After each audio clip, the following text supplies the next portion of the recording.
We are tonight's entertainment. What the fuck is this, Chet? This is a tasty burger. Were you rushing or were you dragging? You like Huey Lewis in the news?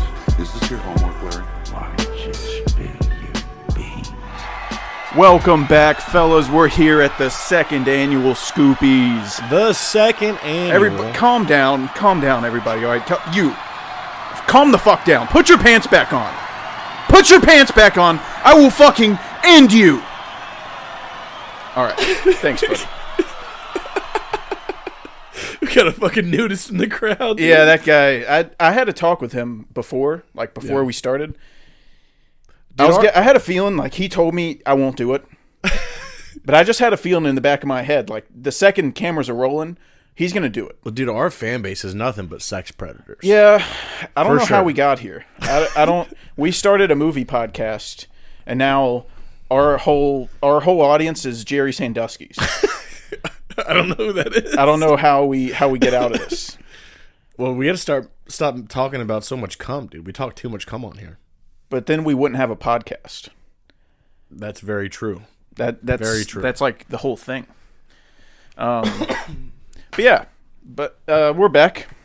The second annual Scoopies. We're just fucking rolling right into it, dude. Here's how this is going to go down. Go ahead and shut up real quick. This is how this is going to go down. You're going to take the lead with my permission. That's how this is going to go down. With your permission. Yeah. I don't recall needing your permission. I signed off on it. Actually, I don't know if you do. I kind of did. I gave the old stamp of approval. Oh, the pants shitter stamp. It's just a brown spot. It's just a shit stain. Oh yeah. So we're not doing our normal Scoopies activities. We're just gonna go over our watch list and then get straight into the Scoopies. Yeah, that's what we're doing. I gotta tell you, doing this though really put into perspective how spoiled we were last year. Yeah. Dude, it's crazy. I got to a couple of categories. There's some I had to cut short just because I guess I didn't watch as much as I should have. But some of them I was like, fuck it, just throw them in there. Yeah, like did you run into that problem?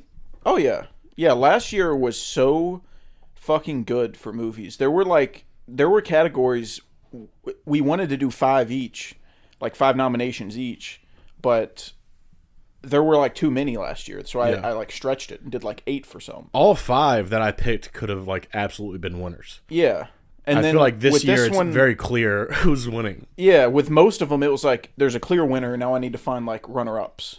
Yeah.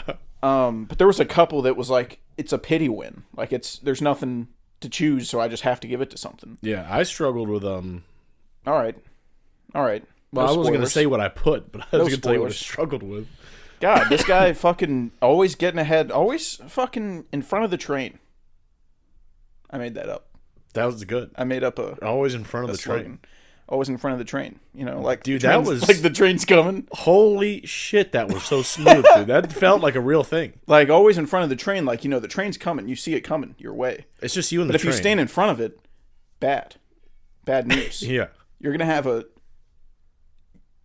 not a good day. You're going to be a pretty flat guy. So that's why you got to stay on the train. Yeah. With everyone else. On time.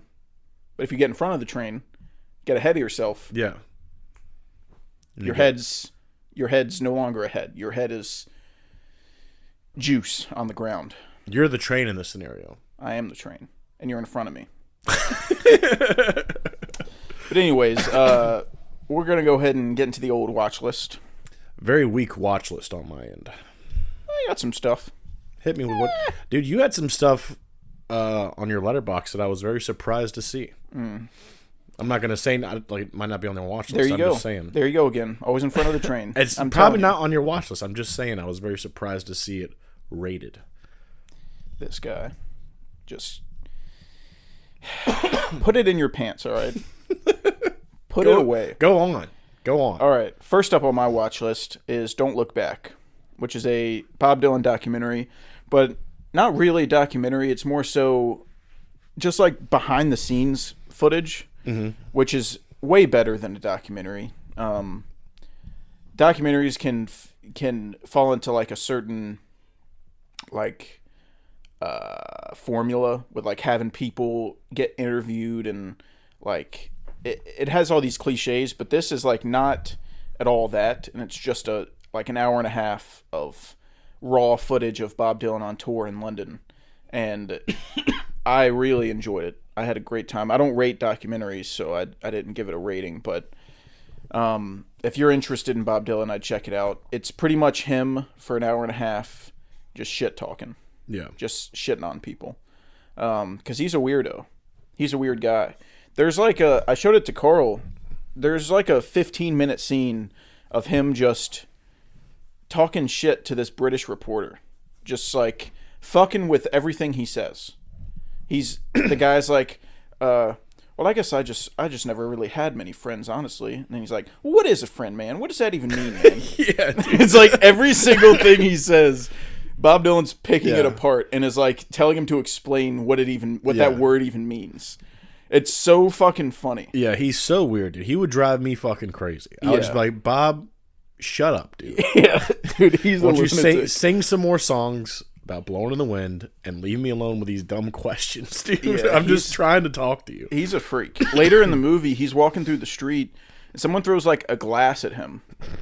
And he gets back to the hotel room and he's like, listen, man, I want to know who did it, man. I don't even care who did it. I just want to know who did it, man. When you reenacted that, dude, I was dying laughing. Dude, he's such a weirdo, dude. But I had a great time. Heck yeah. It's cool seeing, because he's somebody who's like really private and doesn't do interviews and you don't really know much about him. So it's cool seeing footage of him like just being himself. Yeah. In his prime, not like old weird Bob Dylan, but Yeah, for sure. normal prime Bob Dylan. That was also weird. The clip you showed me was really funny. So I recommend that. Do you not rate any documentary or just certain documentaries? No, any documentary. Because I was gonna say something like that I would find hard to rate because it is just like raw footage. But I feel like there's some documentaries that are more structured and have a more of a flow to them. You know, Any documentary I don't rate. I got you. It's not that it's not a movie. I understand why people would rate them, but I don't feel comfortable rating them because I don't watch a lot of them. So I'm not good at rating the quality of a documentary. I Because gotcha. for me, it's more so just I watch documentaries about stuff that's interesting to me. So if I watch a documentary on Batman, it's like I don't know how good a documentary it is. I can watch a Batman movie and tell you how good it is, but a documentary, it's like I'm watching it for the information, Yeah. not because of the quality of it. So Yeah. that's why I don't do it. I got you. And then that same night, it was New Year's Eve, and I was curled up in my bed doing whatever the fuck I wanted. Mm-hmm. And whatever the fuck I wanted was watching Dune Part 2. Sounds like you had a way better time than I did. I sure did. Whatever you did wasn't as good as this. The only thing I could have done is made intimate love with a man. That would have maybe been better. Or you could have watched The Batman. Yeah. That's Those like two the two things. things. I didn't do anything of those. else is scraps. Yeah, I didn't do any of those, dude. Yeah. So I had a better night. Yeah. It's incredible. It's the So best. good. It's the best shit of all time. What do you want me to say? What do you want me to shoot a rocket out of my pants? Yeah. It'll probably come up again in this episode if I was just throwing out guesses. Now you're getting ahead of the train. Now dude. I'm in front of the train. Yeah. What the hell? Dude, it's spreading. Dude will do that to you, dude. And then next day, so I started this challenge. My buddy Alan and my buddy Ryan came up with a challenge for this year, which is it's centered around my Discord, and every week is a new theme. So they give you 52 themes per, like each week you pick a movie that fits this criteria. And I thought it sounded fun. That does sound. And it also would make me watch things I wouldn't normally watch, which is Yeah. good because I'm indecisive. That's huge. And there's a Just lot of getting- movies that are like, that looks good, and I'll get to it one day, and then that one day never comes because I just never watch it. Yeah, like Barry Lyndon and stuff. Yeah, stuff like that. Yeah, I'm not like. There's so much stuff. have to fight to sit down and watch something like Lawrence of Arabia. Yeah, yeah. Like people say it's good, but man, What's- it's 4.5 hours of sand. Yeah. So I don't fucking never gonna feel like watching that, dude. How about I just watch both Dunes and make up for it? What's some of the themes that they had? Well, a lot of them are based on members of the Discord. So people are like known for things. Like I'm known for liking Ryan Gosling. So Cash Week is pick a Ryan Gosling movie that you haven't seen. They're all supposed to be movies you haven't seen. That's the point. So if I had a week, it'd be like pick the mentally challenged. Pick a movie where someone shits their pants. Okay, Pick a movie where someone's mentally disabled. My week is just Dumb and Dumber or Dumb and Dumber 2.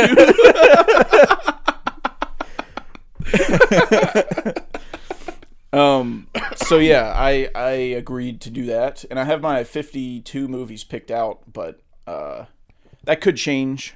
Like maybe the week comes up and I'm not feeling like watching that, and I might change it to something else. But it'll still fit the criteria. But my first week was pick something that's in the Real Talk collection, which is the Real Talk is just a movie podcast, and they have like all the movies where all 4 members rated a 5 goes into their Real Talk collection. So it's like an elite thing to them. And the only movie in the Real Talk collection I hadn't seen was About Time. So I watched that. And that was quite good. Oh, yeah? Quite delicious. I don't think that's even on my watch list. Yeah. It's been one of the more popular movies that I hadn't seen. And I think most people know what it's about, so I don't really need to get into the synopsis, but it's... Oh, never mind. That's the movie you told me about. Sorry. Yeah, I already told you about it.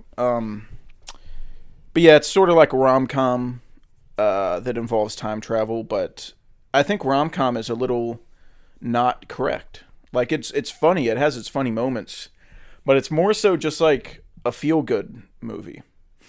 Yeah, I really like movies like that. It's rare that a rom-com or something adjacent to that gets such a high marks. It sort of gives me like It's a Wonderful Life vibes. Oh, fuck yeah. So dude. I want that. With like maybe a little more comedy, because like the comedy in It's a Wonderful Life is just us being douchebags because they say stuff we don't say anymore. Like hot dog. Yeah. But it's like not actually like trying to be funny that often. But this like actually has jokes. Yeah. Like a lot of them. But I won't like say much more than that, because if people haven't seen it, I don't want to give anything away. But I wish I had $1 million. hot dog. That's my trick ear. See, I'll give you a kiss. It'll put some hair back on your head.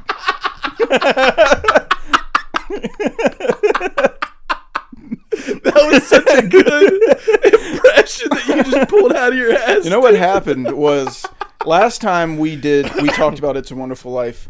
You did a James Stewart impression, and in my head, I didn't say anything, but in my head, I was like, that was really fucking good. And then, so in my car the next day, I was like, I'm going to try it. And I was like, this isn't hard at all. No, it's not. It's not really that. It's like one of you the just talk easier real impressions stuffy. to do. Yeah. So yeah, I like learned how to do that real quick. First of all, crazy that you did that out of spite to take something away from me, and you didn't even compliment it the first time. I think I might have. No, you didn't, dude. might I would have. have absolutely. I'd do it more if you said it was good, but I don't do it often. Oh, well, yeah, it was good. You fucking asshole. I guess I was dude. ashamed. You took away my one thing. I felt Now all I have felt is- inferior. Now all I have is don't count your chickens. That's all I have now. But Carl, that's the best thing I've ever heard. Have you worked on anything else? You know that guy that does impressions that talks to celebrities, Matthew Friend? I don't think so. He does the Jeff Goldblum impression. Yeah. I think he showed me. Yeah. That's better than anything he's ever done. No, dude. If you went up to Benny Safdie and said, "Don't count your chickens," he'd shit his pants. No. He'd cut off his own head. It's not as good as don't. He'd be talk, like, dude. I'm not me anymore. So You're Benny Safdie. you're me now. No, I was. This is a little. Maybe I'm getting ahead of the train here, but I was trying to do Nosferatu at one point. I was trying to get my voice that deep. That's a tough one. Very hard. That's not an easy one. No, dude. That'll take some work. Yeah, my Might balls make have to your be twice cords the bleed. size. Yeah. as what they are now. Yeah. But yeah, I gave About Time a 4.5. I fucking loved it. It's a lot sweeter, and it's a lot sweeter than I expected, and it also avoided some of the cliches I expected. Mm-hmm. I sort of expected something along the lines of this guy's wife dies, so he goes back in time to spend more time with her. Mm-hmm. That's sort of what I expected, and it doesn't do that at all. It's so I guess that's sort of an anti-spoiler, saying something doesn't happen, but I had no idea what the story was, and I just saw the poster, and I was like, this is probably what that is. Because that'd be really sad. Really sweet, but also really sad to see that, because, you would have to leave again, eventually. Mm-hmm. But it doesn't do that at all, and it's sort of, the core of the movie is sort of something else. But I'll just leave that there. I won't say anything else, but that was fucking awesome. And then the next day, I asked my friends if there was any movies I should watch before the Scoopies. Last minute entries, something that could make some lists. Yeah, something that could change the power dynamic of the Scoopies forever. Yeah, and my two buddies, Evan and Ian, they said Thelma. They said watch Thelma, which I knew of Thelma, and I knew what the concept was. But the concept of Thelma is this old woman gets scammed and then goes out on her own to get revenge against the scammer, which sounded awesome. Mm-hmm. I thought it would be very self-aware, it would have her doing kung fu and shit, things that defy physics and gravity and age, and they'd have a young person do karate, just dressed up as an old person, and that's kind of what I thought would happen, and it'd be so bizarre that it'd be fun, sort of in an RRR type of way. Yeah, but it's not that to me. Is that how it portrays itself? Is something over the top and goofy? I didn't see a trailer. I just saw the poster and I read the synopsis and I was like, okay, that's what this is. It's going to be an action movie. Okay. It's going to be like John Wick with an old woman, and that sounds fun. So I watched it. Not that. No action. Action doesn't happen in this movie. I thought it was just really boring. Dang. The performance is good by the old woman. And it has Fred Hershinger in it. He was in Gladiator 2. He had the monkey.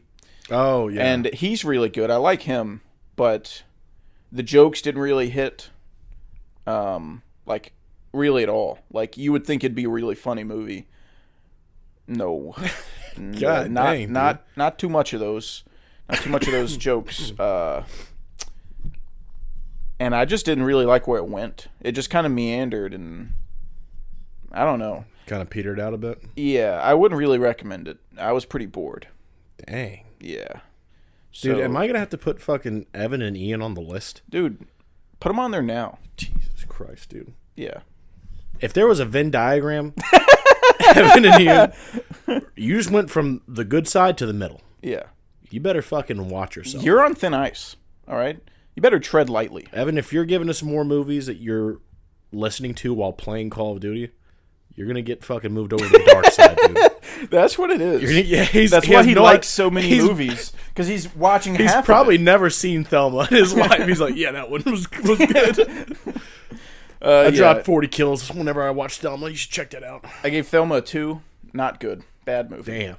I'm sorry to old people, but it's not good. I would love to say, yeah, go see Thelma. Old people, they need love. They don't need love. See, I'm the opposite. I want that to fail because old people, they get in the way. No. They had their time. They bring me down. I'm tired of the old people jokes. It's bad. Knock it off. Oh, and then the next day, I watched Shake Shack.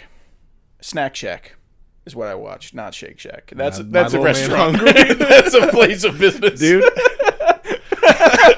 I'm so glad you made that mistake, because I've made that mistake 9 times. It's already.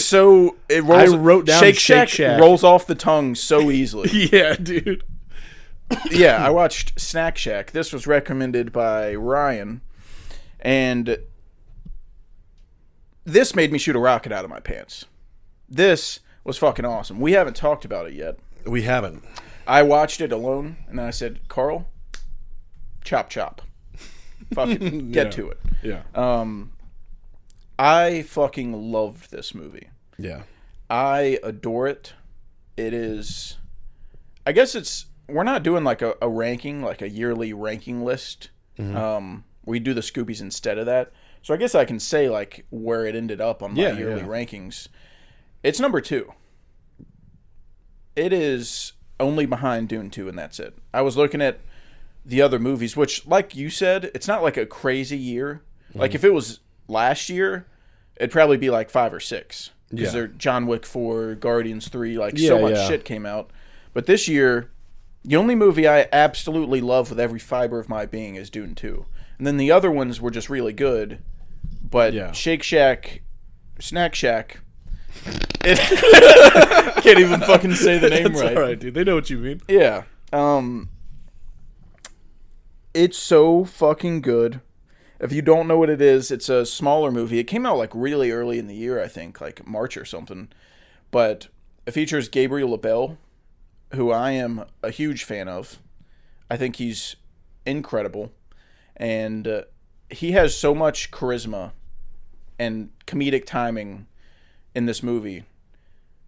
And I loved him in The Fabelmans, and I really want to watch Saturday Night because he's in that, and I've heard he's really good in that too. But he's ridiculous in Shake Shack. Snack Shack. I'm just going to call it Shake This is Shack. on purpose now. No, it's not. No, I swear to God it's not. I would never disrespect Snack Shack like that. Yeah. It's It would have an been honest mistake. It would have been great if you hit it with Shake Shack. Just now when you I said would never that. disrespect Shake Shack like that. Dude, this is Shake Shack we're talking about. Yeah, dude. Hey, that's their fault for naming it something so close to something else. All right? Yeah. I'm just a man. They knew that existed. Yeah. They knew what they were doing. Yeah. I'm sure there was a guy in a meeting, and they were like, yeah, we're naming it Snack Shack. And he was like, well, wait a minute. I'm sure that guy raised his hand. Tim, hold on now. Hold Let's just your think horses about this for a second. Yeah, it's 2 kids. They're like 14. They're rascals. Mm-hmm. They're whippersnappers. You know, they're running around making beer, selling beer. Dude. Just, They're like the real life Ed and Nettie. Yeah, like they're just trying to come up with these like get rich quick schemes. Yeah, I mean they're just guys being dudes. You know, trying to make some quick cash, trying to make some beans, and they decide to rent out the Snack Shack for the summer, and hilarity ensues. Yeah. It's really funny. It is super well performed, like acting wise. The soundtrack is awesome. The pacing is awesome. I never once felt bored or felt like any scene or act was slow. I loved it. Was sort of unpredictable too. Mm-hmm. It didn't follow necessarily like the beats you expect. In some ways it does, in some ways it doesn't, but it also has like a thing that happens in the third act that really comes out of nowhere, and it made me cry. Yeah. And not like watery eyes, like, you know how when you're like really, really crying and it like fucks up your breathing a little bit? And you're like, yeah. Yeah. I was doing that. I was like, it was streaming down my face. That's how sad I was.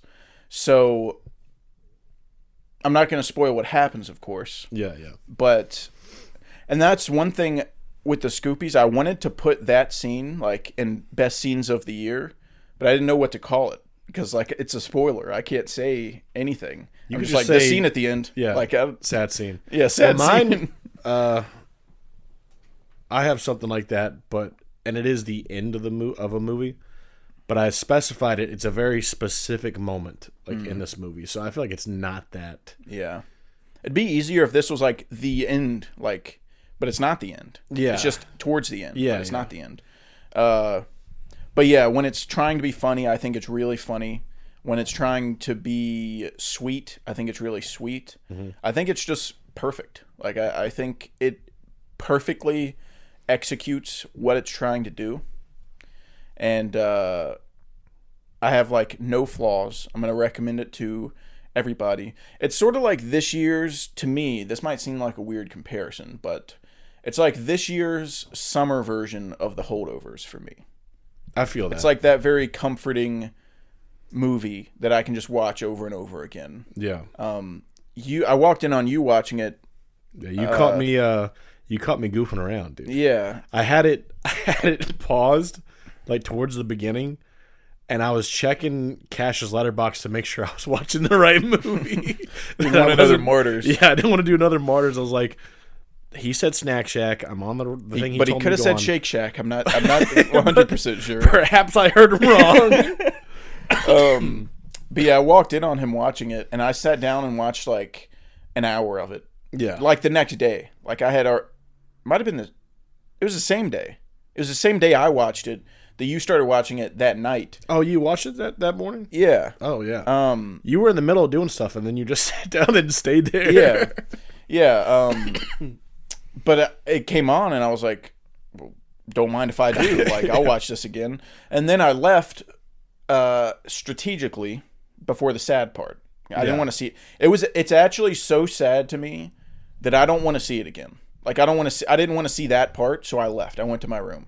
Dang. That's why I went to my room. I would have watched the whole thing again, but I didn't want to see it. That's crazy.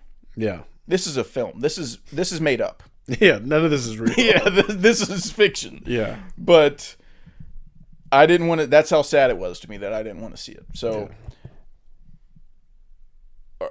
what did you think? I loved it. I gave it a 4.5. Like, just upon ending. And I was like, if I think about this more, if this thing stays on my mind, it's going to probably move up to a 5. Mm-hmm. At work today, this is probably super gay of me, but I was making up boxes, and I was like, I'm going to need some tunes. And I started playing that slow song that played when he was getting ready for the party. The One More Try. Mm-hmm. I was like listening to that, making up boxes. Not gay at all. Just like looking horny as hell, dude. I was like, yeah, this thing's crazy. I was debating between a 4.5 and a 5 for a long time, and it felt like a 4.5. But then I was like, fuck it. I can always move it down later. I'll probably rewatch it. If it goes down a little on rewatch, so what? Yeah. You know? I had a good time. And I had no flaws. And that's like, I try to rate movies on like my enjoyment for the most part. And like my enjoyment for Snack Shack couldn't have been higher. Yeah. I had a perfect time watching it. So I gave it a 5. And I'm glad you liked it too. Yeah. I will say I didn't cry at the point that you probably cried. There was 2 events that happened that caused the old tears to trickle. We'll have to talk about it after the show. Yeah. You know what I mean? Yeah. But unfortunately, I'm going to have to commit a no Scoopies way. first. Or Film Scoop first, actually. I need to take a shit. I was going to say, are you going to shit on camera, dude? Luckily, since this isn't live, we can just pause the recording. And now we're back. Yep. I just dropped an absolute chopper in that toilet. I tell you. Dude, you know something crazy now? My stomach's rumbling. I gave it to you. Yeah, you gave me the chopper, dude. I incepted the idea in your head. You didn't actually poop. You just wanted me to poop.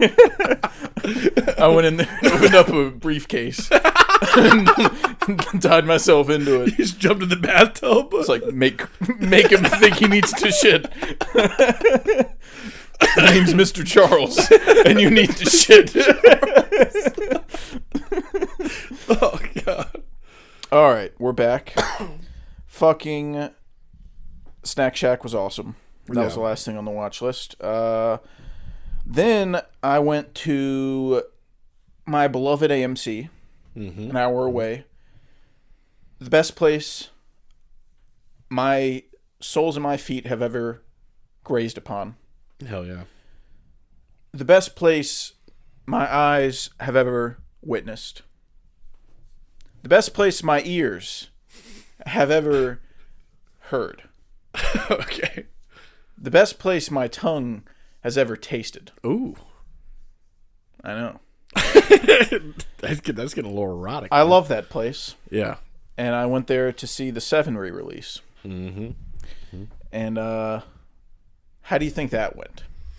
I'd imagine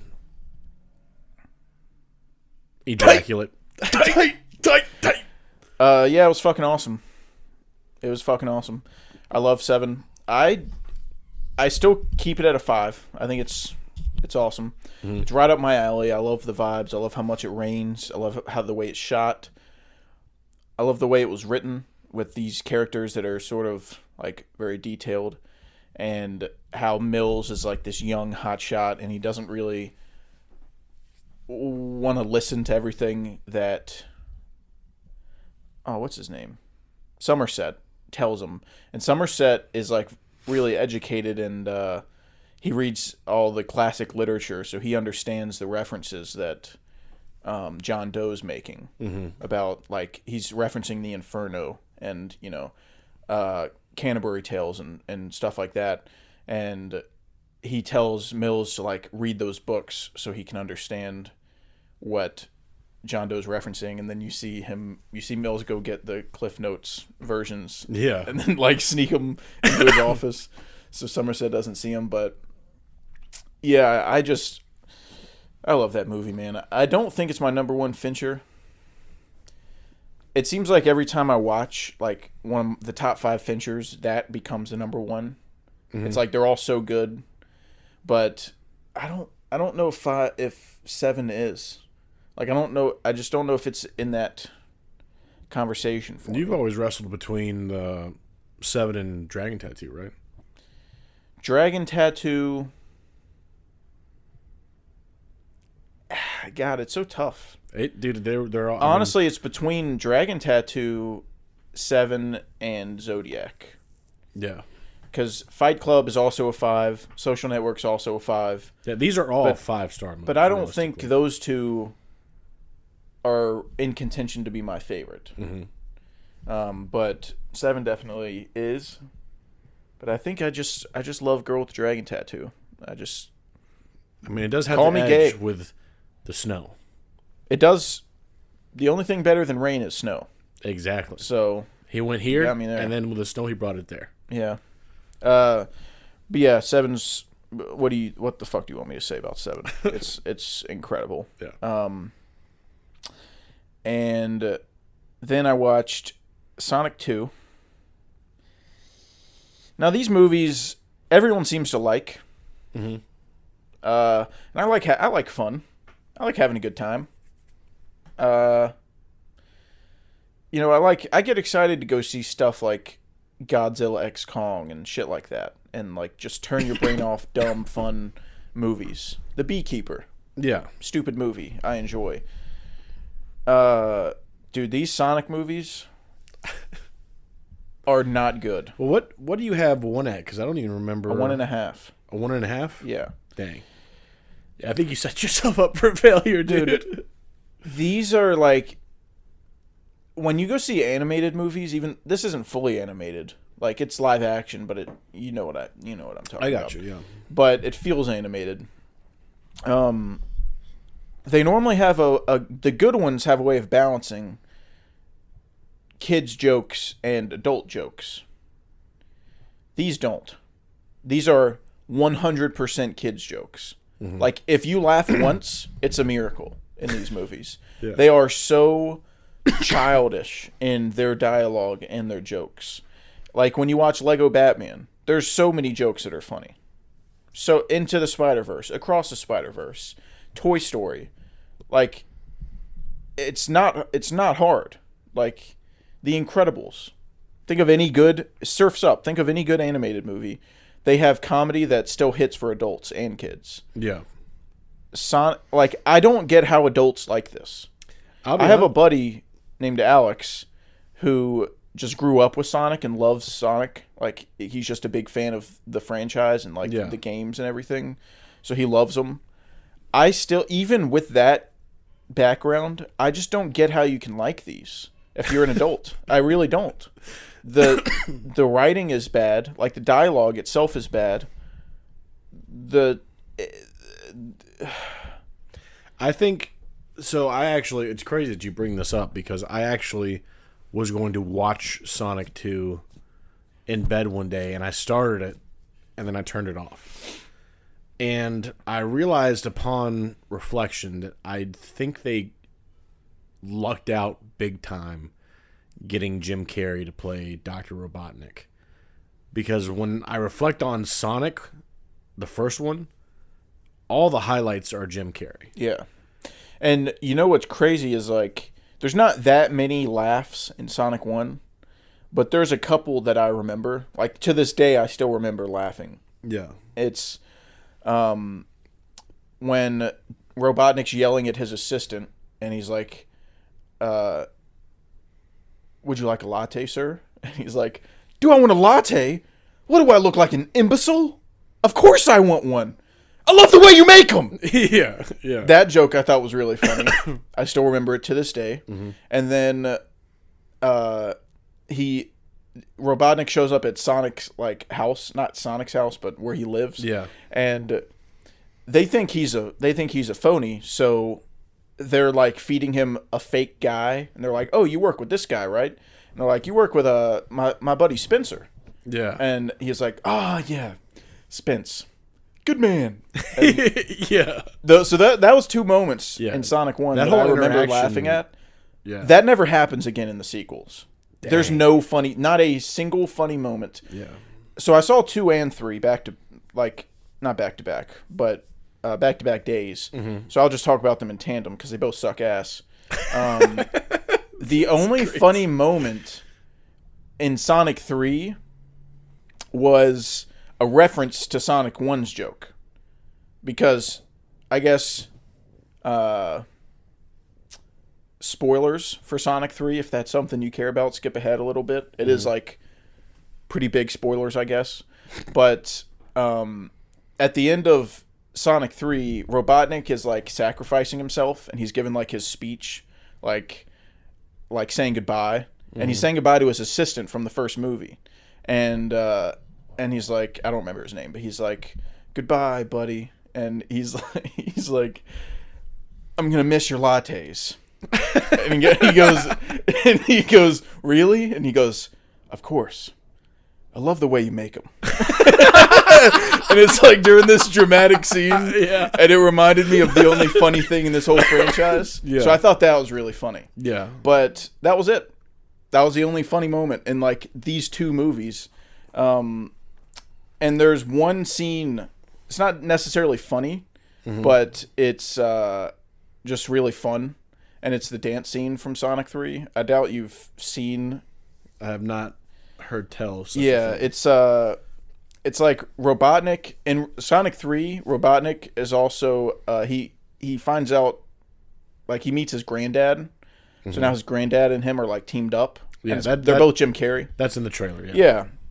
And there's a scene where they're, like, breaking in somewhere, and there's lasers everywhere. It's like a you know, you gotta avoid Booby the lasers. trap, yeah. But then they realize that the suits he built are, like, laser proof, basically. They have little mirrors on them, and, like, it just doesn't detect that it's a human. So and they're like, I guess all we got to do is dance right through these, and then so they start dancing through the lasers, and it is really fucking awesome. Yeah. It's they play this song.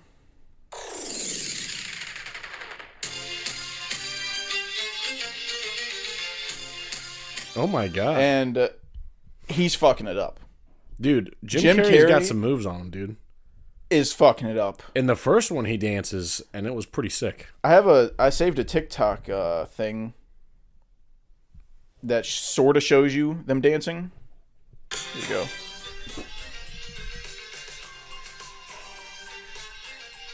Oh my god. Dude, he is fucking it up. Jesus Hardcore. Christ, dude. Yeah. So what an animal. I went to see this. I watched both of these movies so I could see that. I saw that. I saw, like, the clip on TikTok of him dancing in these lasers with the song, and I was like, wait a minute, that's awesome. Yeah. I gotta see That's this. what this is all about? Yeah, so I was just gonna go see Sonic 3, and then I asked someone, and I was like, do I need to see Sonic 2? They were like, yeah. I was like, well, fuck. So I watched that, bad. Watched Sonic 3, bad. But got to see that scene. Yeah. And if they didn't have that scene in it, it would have been like a 1.5. I gave it a little boost, because that scene's awesome. Do you think they kind of got better as they went on a little bit? No. They did not.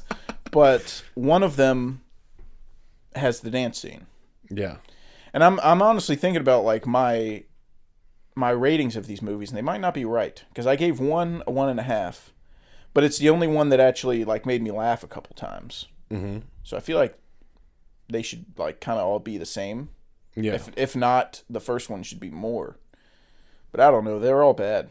They're all bad, man. They're also like, I don't know much about Sonic, but they're also like turning him into a superhero, which I guess is like kind of just what you do if you make a Sonic movie. Yeah, I guess I don't know a lot about the lore either. I kind of learned that through watching Sonic. But And also, his catchphrase has to be the stupidest catchphrase in the history of man.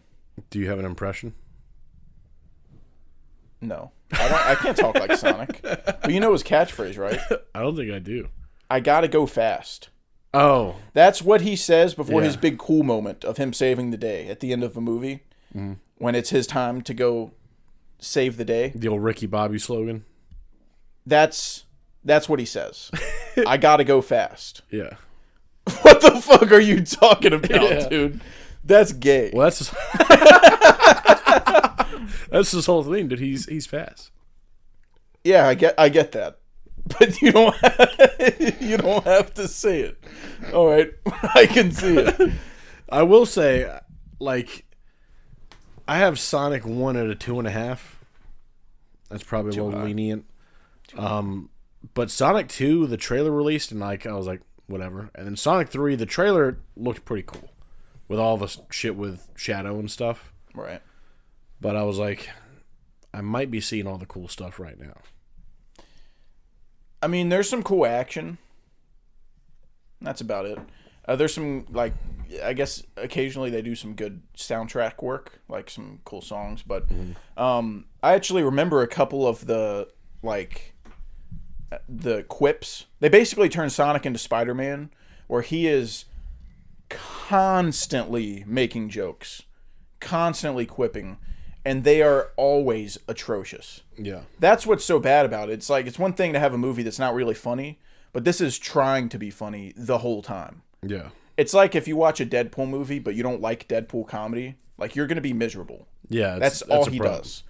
Luckily, I like Deadpool comedy, so I like it enough. A lot of them don't work, but Yeah. most of them do. But there's a part, this movie pretty much all takes place in Japan, and someone breaks into this like room they're in, and this guy they don't know, and then he takes off his helmet. You want to know what Sonic says when he takes off his helmet? What? Konichi what? All right, dude. This is what we're dealing with, Carl. That's what he said. Later in the movie, they realize that they want the same thing as Dr. Robotnik. So Knuckles says they should team up with Dr. Robotnik, and Sonic says, "Are you seriously suggesting that we team up with Dr. Robotstink?" Dude, Carl, this is great Don't stuff. make a joke. Don't make it. This is good serious. This is a serious problem. Konnichiwa is good because it's kind of racist. Good? It's kind of racist, so it works. It's not racist at all. Yeah, kind of. They're in Japan. Yeah, but you're turning it into like a different thing. You're making excuses for something that is No, these are horrible, good. dude. These are horrible. like, it's that. Carl, I'm telling you, it's the whole time. Every joke in the movie is like that. That's rough. I was actually like cringing, like clenching my teeth, like there's no fucking way. Yeah. Like, I don't know how people like this, dude. It is insufferable getting through Those these two movies. things you just told me is enough. Like, I can rate Sonic 3 right now. Like, I can put marks down on them, dude. They're not for me. They are not for me. I would love to like them. I like big dumb movies, but wow, are those? It's genuinely baffling to me that adults, like people my age, like those movies. I don't get it at all. Yeah. Maybe if I grew up with Sonic, it would be different. I don't know, but I hate them. But that's it for my watch list. Heck yeah. That was a pretty good watch list. I have 2, and one of them was Snack Shack.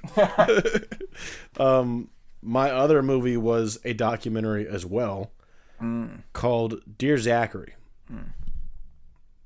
You want to talk about crying, dude? I've been told the war stories about this. You've heard of this movie? Yeah. Oh, I'd never even heard of it before. I saw a guy mention it, and he was like, if you haven't seen it, don't look up anything about it. Just watch it and enjoy it. And I gave it a 4. I did rate it because it is pretty like well structured enough for me to like look at it. Like this is obviously really well done. And like there are lots of the old sad tears, but there's also like happy tears that I was crying. Like really sweet stuff that was going on, and it really hit me pretty damn hard. And then after that I was like, from now, like rest of the week I'm only going to watch comedies or rom-coms. And I started Moonstruck, but I didn't get to finish it. And then you told me about Snack Shack, where I was like, this will be a great way to escape. That made me cry too. Fucking awesome. I just got double killed. Yeah, dude, that was nuts. But no, dude, I don't want to talk about it much, but it is really good. Really, I've just always heard it's really sad. it is sad, but there's also like really sweet moments too that I feel like that kind of helps balance it out. That's the reason why I gave it a 4 and not like anything higher, because it is like really sad. Like it hits really low lows with the sadness, but there's also like really sweet stuff and Nice. coming together kind of moments in Hell Dear yeah. Zachary. But that's it for the old list. Them 2. I thought you said you had 2 and Snack Shack. No, 2, and one of them was Snack Shack. Oh. Yeah. Wow, you are smelly. What the hell have you been doing? Building the fucking coffee bar. Jesus Christ. Yeah. That's crazy. Yeah. Oh, you've been watching a show, too. Yeah. I guess I can talk about it, but I finished Day of the Jackal, which was vigorously referred to me by your dad, and that was actually a pretty solid show. And then I was like, all right, done with that. And now he has referred Logan a show called Landman, and I was not going to partake in this, but she kept asking me about Landman, and I was like, all right, we'll put on a show, or we'll put on an episode. And I put it on, and I was like, she's going to watch this. I'll leave her alone. It's like putting a baby in front of like a TV. Yeah. And I got on my phone, and then she looked over. She's like, "Are you watching it?" And I was like, "Oh fuck." You meant... That's what you meant. I was like, she wants this to be a group thing. And so now I'm 2 episodes into Landman, and like, You got to speak up. You got to say, "Excuse me, ma'am." well, I was thinking, I don't like this. I was thinking like last night. I was like, I've seen 2 hours of a show that, I mean, it's not a bad show, but I had no interest in watching. Yeah, And but I was like, I watched 2 hours of this, and you won't watch like a 5-second trailer that I thought looked cool. Yeah. This is pretty fucked up, dude. Yeah. I was in bed and that dawned on me. I just rolled over on my side. I was like, I'm done with this. Yeah. But the thing is with like a show not being bad, it's like it doesn't have to be bad for you to not want to watch it anymore. Because shows are a time commitment. They have to be great for me to keep watching. Yeah. I can watch a show 2 episodes and be like, it's fine, and then just stop watching. Mm-hmm. It's not bad. That's just a lot of time to spend on something I don't really care about. Yeah. That's my So- problem with shows. Like, the first episode has to really pull me in. Yeah. And I feel bad because, like, I feel like there's shows I haven't given, like, a fair chance because, like, I quit Game of Thrones until you, like, kept nagging me to give it another try. Like, off the first episode, I was like, nope. But then I gave it a try and it turned out to be shit. But Wow. We live and learn. That's just not true. You were fucking with it. I was. You were fucking with it just like everyone else was fucking with it. I was I was really liking it, and then they pulled out. They didn't finish. Yeah. They pulled out and didn't blast inside me. Yeah. They said, Star Wars! And then fucking... And they took that toy away afterwards. Yeah. Fucking idiots. And then right before we get into the Scoopies, I'm still reading the Odyssey. Still going hard in that. How's that been going? Dude, chapter 9 was crazy. I just got It's actually my like copy. pretty funny. Really? Not the book, but like chapter 9. There's like a... Like, I kind of want to talk about it. It's something that, like, everyone already knows is in the book. I just didn't know, like, how it goes down. You can just do a spoiler alert for the Odyssey. Yeah, I guess, like, I'm still in, like... There's 28 chapters. I'm on chapter 11. I'm familiar with certain story beats to the Odyssey. It's in the first third of the book, but I'll get into spoilers for the Odyssey a little bit, because I thought it was really funny the way it goes down. Mm-hmm. But chapter 9 is when they meet the Cyclops. Oh, and yeah. I was picturing the Cyclops as like a huge like monster that didn't talk. Sort of like Godzilla. Mm-hmm. That's sort of what I was expecting. The Cyclops is just a dude. Yeah. He's just a dude in a cave. And then they walk in and they're like, "Hello, my good man." And dude, the way it's described in the book is so fucking funny. But Odysseus shows up and is like... He's like offering him wine and bread and like all this stuff and like trying to be his friend, and then he's like, and then the Cyclops man picks up my two friends and eats them.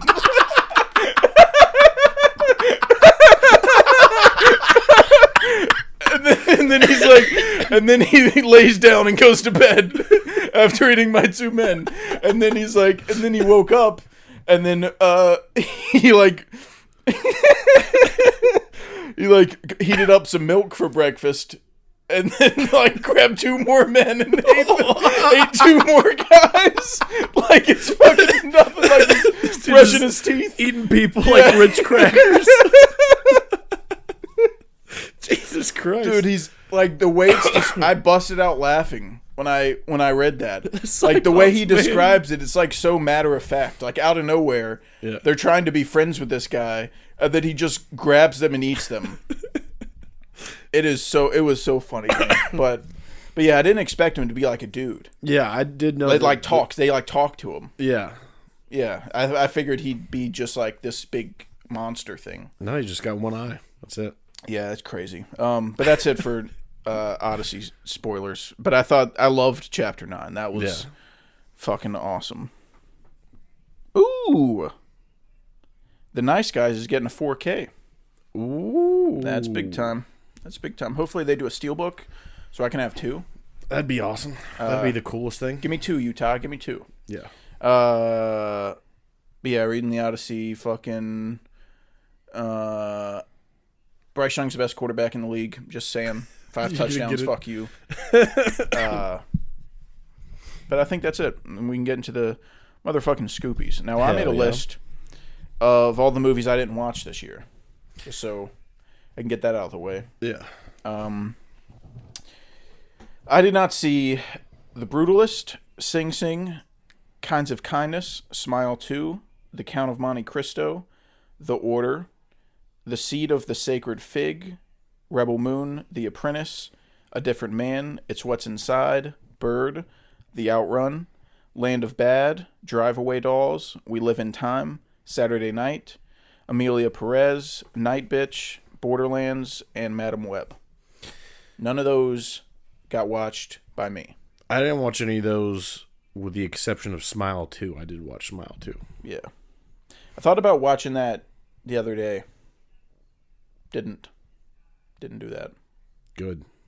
Yeah. You didn't like it? No, but like I'm not a huge fan of the first Smile. But I think that even like with my biases taken out, the second one is a step down. Really? Yeah. That is not a common opinion at all. Really? People love Smile 2. Maybe I'm wrong. Like, a lot. Let me see. Let me see the Letterboxd average difference. There's one scene in Smile 2 that I really, really love. Yeah, Smile is a 2.8. Smile 2 is a 3.3. Dang. People really like it. Do you want me to tell you about this one scene, or do you want me not to spoil it? No, I'm going to watch it. Okay. But yeah, those are all the movies that I didn't watch. And we're going to start from the bottom, just like last year, which means the first category up is going to be biggest disappointment. Yes. And so I think how we should do this is just I'll list off my 5 nominees, and then you can list off your 5 nominees. Okay. And then we'll both say our winner. Okay. So nominees for biggest disappointment for me. Oh, hang on. I think my list is fucked up. Oh. Well, I just have the 5 nominees. Or I just filled out the 5. So that means didn't pick a winner? I have 4 nominees. Well, like I put the top one as like my winner. That kind of gives it away. Just tell them out of order. Well, I'm just going to do 4 and then I'll do my winner. Like I have 1 less now because of the way I did it. I have no idea what you're saying. Say yours and then I'll say mine. I have 5. Okay, biggest disappointment, I have 5 movies. Do you not have 5 movies? I have 5 movies. Okay. What's the issue? You said do 5 nominees and then the winner.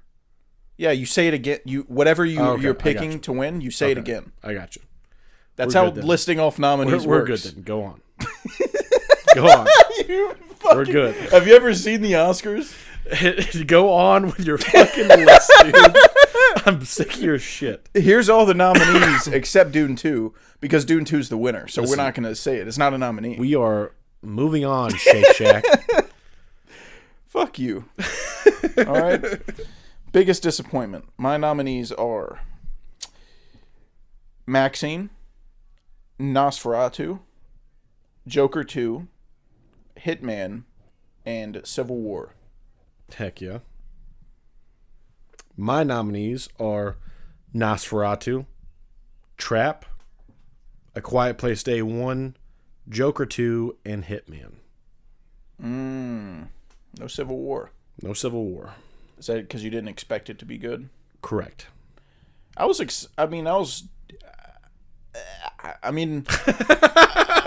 like Annihilation and I like Ex Machina, so I was like fairly excited to see it. Yeah. And I had Jesse Plemons in it, but man, I was that excited for bad. Jesse Plemons, and that was it. And Jesse delivered, so I wasn't very surprised or disappointed.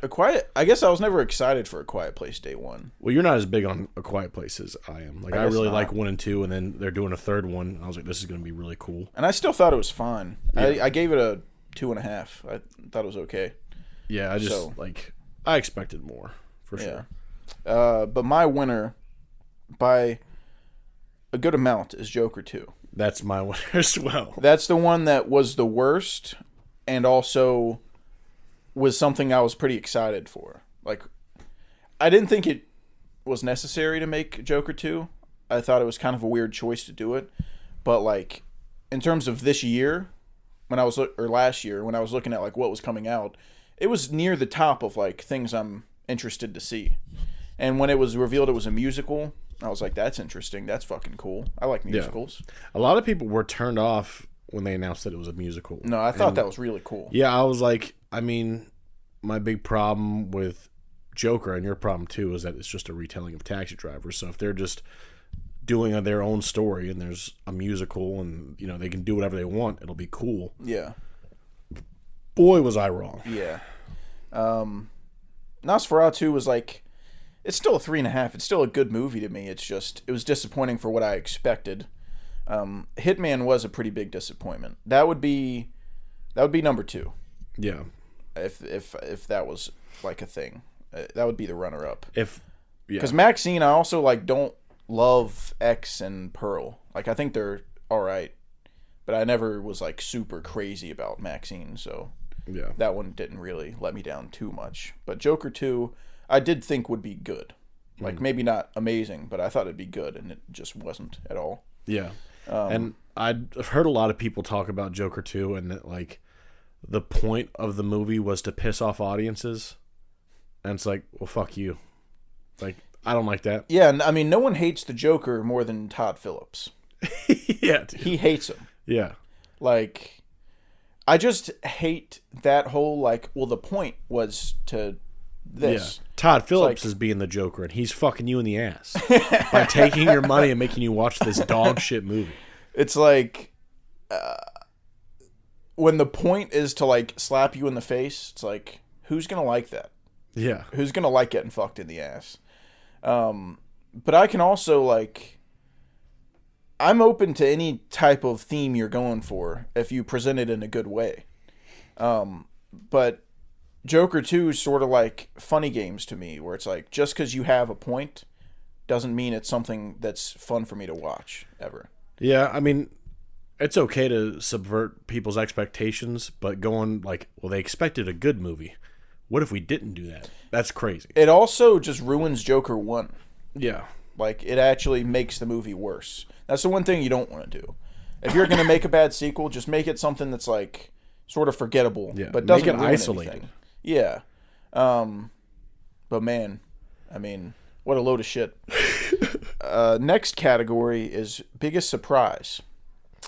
And my nominees are Bad Boys Ride or Die, The First Omen, I Saw the TV Glow, Wicked, and Kingdom of the Planet of the Apes.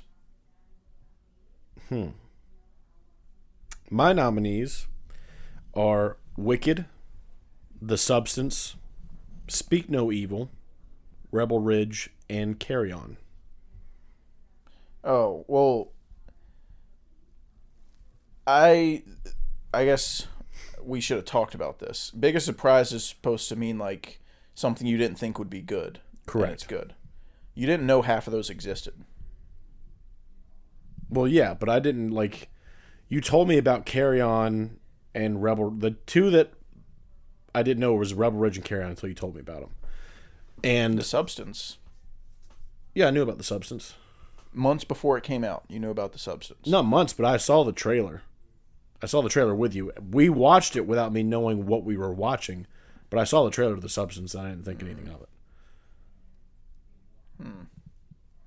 All right. And then Rebel Ridge and Carry On were like Netflix movies that you told me, you know, would be good. You did the right thing, and I think you kind of downplayed Rebel Ridge a little bit, but it was fucking awesome. And then you said you watched Carry On, and I was like, damn, Netflix movie? Like, what the hell? Because there's just, like, I loved Rebel Ridge, but I wouldn't put that on Biggest Surprise because, like, I never expected it to be bad.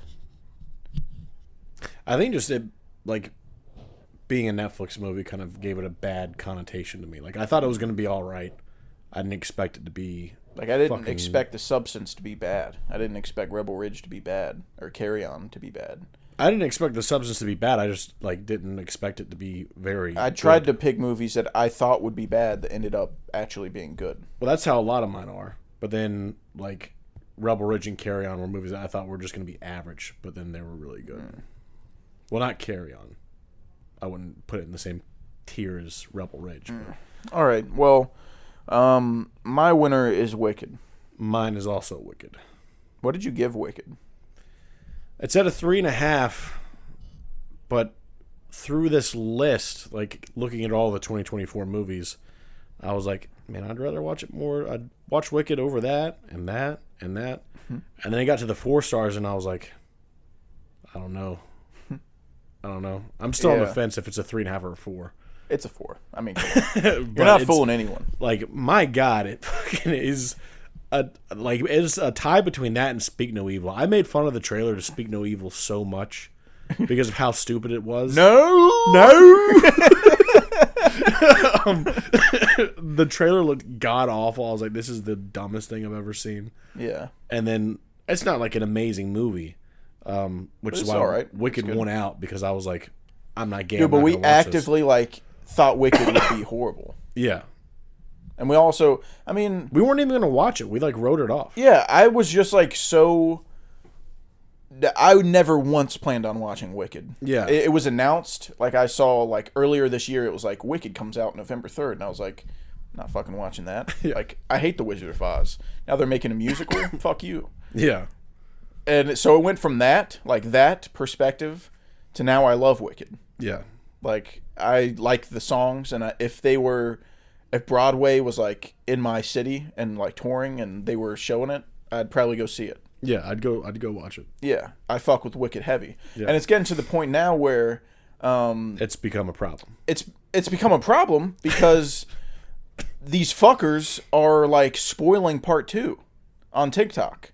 Oh They're like, God. I can't wait till blank happens in part 2. It's like, not everyone's seen the play, you fucking Yeah. tard. All right? I'm trying to enjoy this, and they're ruining it. What a bunch of So I've already goofballs, known, dude. like, I already know, like, 2 things that happens. Like, 3 things that happens in part 2 that I didn't want to know. Good grief. I know. Did they spoil that shit, what's the girl's name? Elphaba turns evil? No. I'm not going to get into it. I wouldn't want to soil someone else's, Someone else's like experience, mine was soiled. Yeah. Because that fucking sucks. That's the worst thing about movies coming out based on stuff. Yeah. Because people were doing that with Dune Part 2.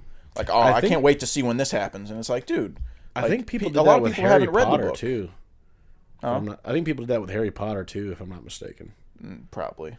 Yeah. I mean, I was a kid when Fucking that was coming out. nerds, dude. Yeah.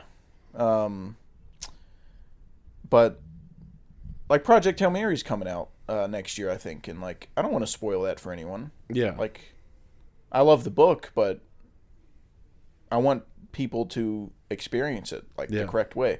I want people to read the book first, because I think they're going to leave a lot out in the movie, and I think you kind of fuck yourself if you watch the movie first. But,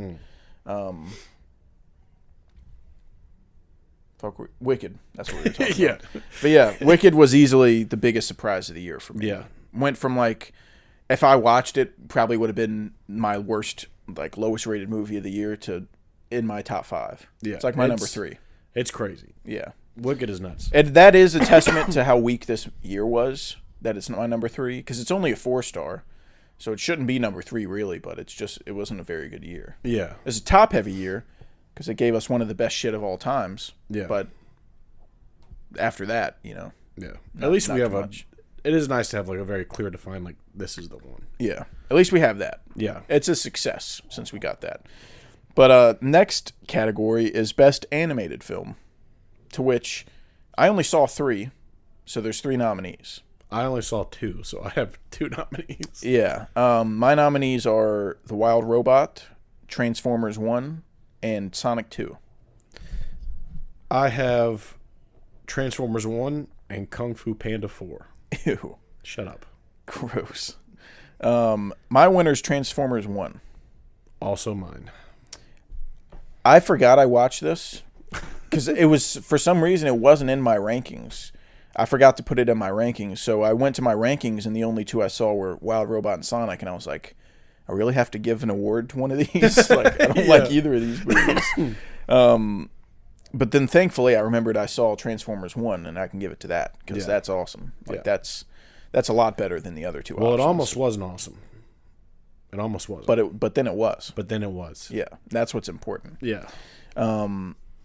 Your winner was Transformers 1, too? Yeah. Hell yeah.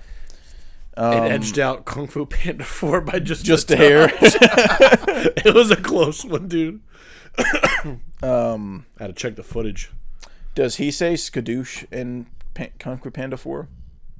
I don't remember, dude. It's the. I think he says it. I think he says it in all of them. That's his. I gotta go fast. Yeah, skadoosh for the whooshy finger hold. Yeah, that's awesome. Not really. I was lying. Awesome. Next category is Pen Master, which is best screenplay. Yeah, Scoopies version of best screenplay. My nominees are Dune 2, The Substance, Evil Does Not Exist, Snack Shack, also known as Shake Shack, and I Saw the TV Glow. Ooh. I have Snack Shack as well. The Substance, Anora, Dune 2, and A Real Pain. Thought about A Real Pain. And I thought about Anora too, but I have a hard time like nominating screenplays when I feel like a lot of the movie was like improv. Because like Anora, if everything in the movie was scripted, it would be one of the best scripts of the year. But I think Sean Baker doesn't really script his movies a ton and sort of just like writes a rough outline of what needs to happen and then lets the actors do it.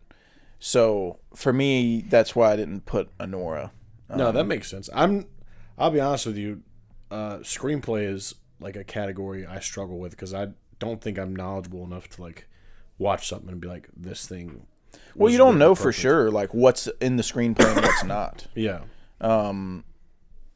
So like if you were for some reason wanting to nominate Deadpool and Wolverine for best screenplay, like you don't know how many of those jokes were just made up on the spot, like improv, or if it's in the script or not. Which you can look up scripts most of the time and find them and find out. But so screenplay can be difficult. I also, this is just a me thing. I nominated Dune 2 for best screenplay for Pen Master actually, but I'm not gonna give it the win because it just feels kind of icky giving it to something that's based on a book. And I know that's just a me thing. No, I get because like the Oscars have adapted screenplay and original screenplay, so that settles that. Yeah, but we don't have that. So I wanted to nominate it because I think it's a really good adaptation, and like they did a good job creating a screenplay that got everything they needed from the book. But I'm just not going to give it to like I don't want to give everything to Dune 2, and since it's based on a book, I'm gonna leave it to something like original. Yeah, that's something else too. Like there's another category further up that everything could be Dune 2. Yeah. And I was like, I'm gonna do one thing Dune 2, and then the rest will all be different. Just because I can't just ride Dune 2's dick all day. Well, I can. But I won't in this case. Yeah. But my winner is I Saw the TV Glow. Ooh.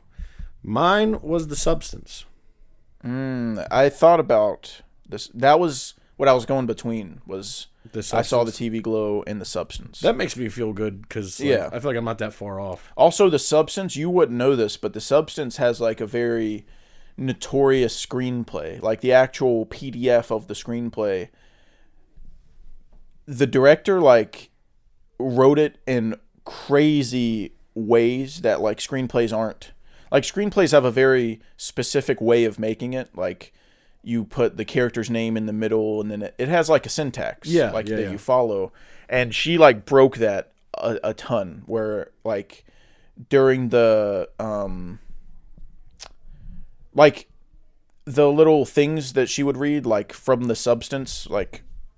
There's not really a company name, but like the little notes she would get and all that. It's in like a different font. It's like a big, like bold font, like it is in the movie. Oh, and gotcha. When something disgusting's happening, it would be like this really weird, sloppy font with like different sized letters and everything. Yeah. Like it's hard to explain, but if you look it up, and if there was something like really shocking or crazy happening, she would put like one word per page.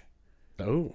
You know how like, isn't it House of Leaves that does that? Yeah, House of Leaves does that. Yeah, she sort of wrote it like that, where it's like one of the most creatively like composed screenplays too. Oh, that's awesome. Which you wouldn't even know because you're not really on like film Twitter and stuff like that. But if you're looking at the actual screenplay too, it's definitely one of the best of the year.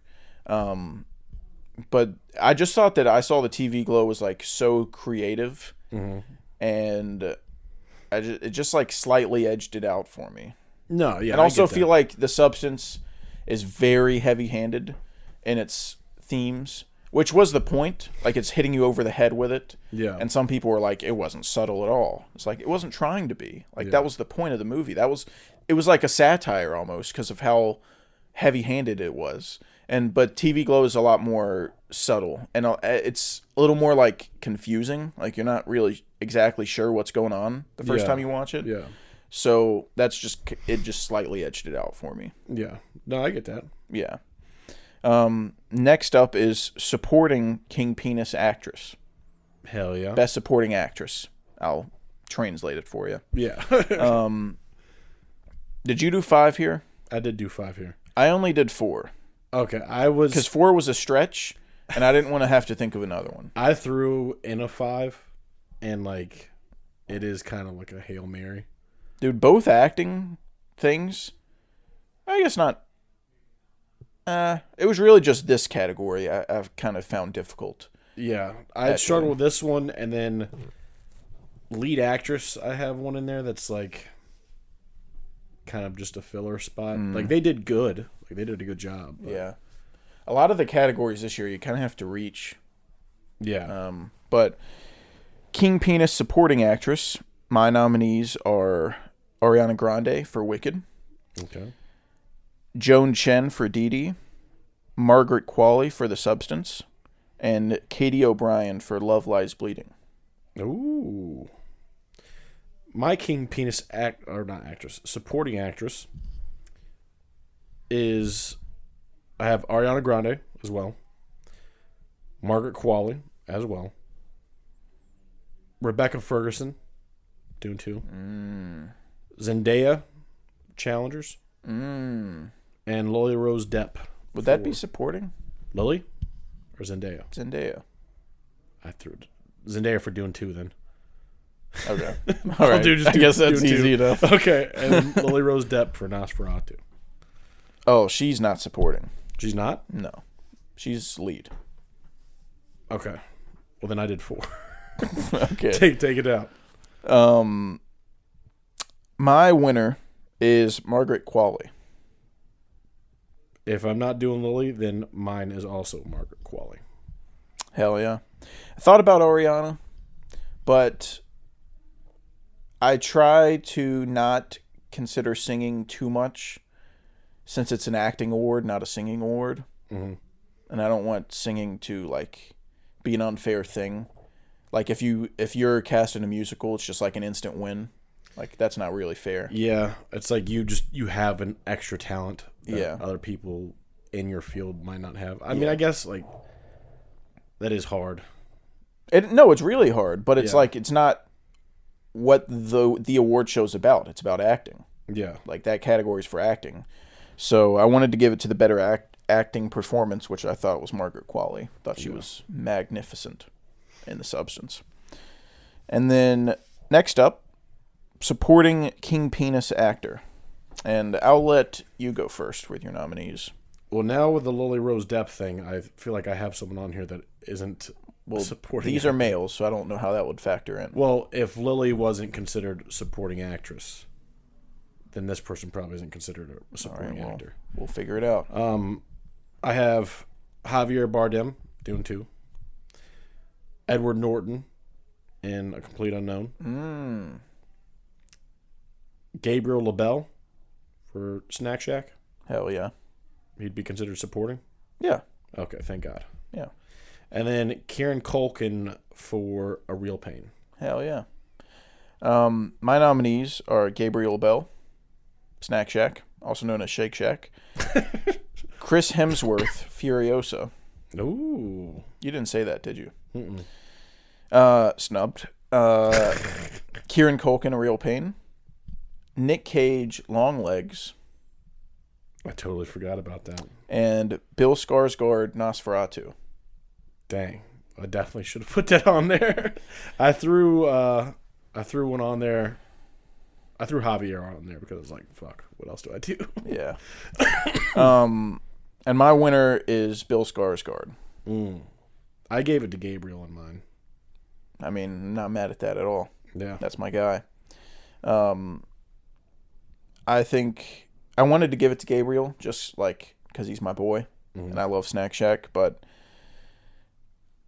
damn, Bill Skarsgård is so fucking good in that movie, is dude. like a fucking cheat code, dude. Yeah, I can't believe I forgot about that. And the crazy part is, I have other nominations that involve that, so I don't know why I forgot about it for that. Yeah. But no, the voice, the prosthetics, all the makeup and stuff. Yeah. He's unrecognizable. Yeah, you would never, if no one told you he was in it, you would never guess he was in it. Yeah. And I have to put my Nosferatu disappointment bias to the side and just recognize like how great that performance is. oh yeah, dude. So he was pretty easily my winner for that category. Yeah. Next up, King Penis Actress. My nominees are Demi Moore, The Substance, Lily Rose Depp, Nosferatu, Cynthia Erivo for Wicked, Mikey Madison for Anora, and Anya Taylor-Joy for Furiosa. Oh. My King Penis actresses are all the same, with the exception of Anya Taylor. I have Micah Monroe in Long Legs instead of Anya Taylor. That's fucking interesting, man. Yeah. That's fucking interesting. I appreciate the like quiet roles that people take. I feel like her character in that movie doesn't get enough praise because of how she's written. Like there's not big like emotional points, but that's just like how the character is. And I think she plays the character great. Yeah. Yeah, I agree. If I had to do 6, she'd probably be number 6.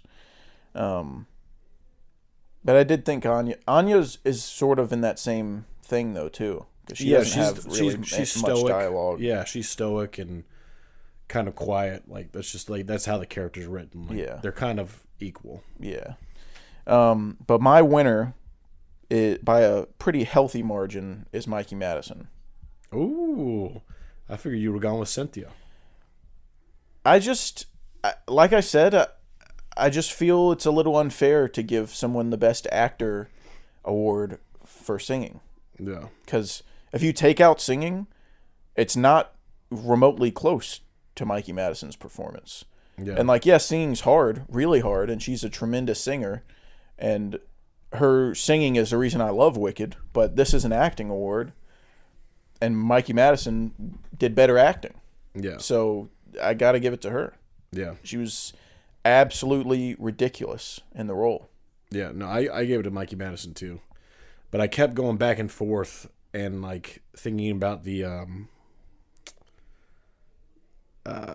dance scene in Wicked in the little like ocean club, whatever the fuck they were in.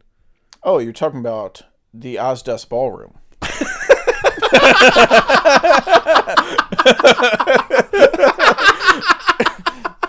Yeah, silly mistake, my good man. Yeah, that's exactly what I'm talking about. Yeah, yeah. When she's like dancing alone and like starts crying, I was like, oh, yeah, so fucking good, dude. Yeah, so good. Yep. Look at Yes, me sir. glazing Wicked, dude. Yes, sir. Can't wait to get that on Blu-ray. Watch it again. How does it feel knowing you own a Wizard of Oz related? Oh, I don't thing? yet, But you will. but I will. It's gonna feel great. They took an IP that you hated, and they gave the old. Yeah. Listen, maybe I'll rewatch The Wizard of Oz and not hate it now.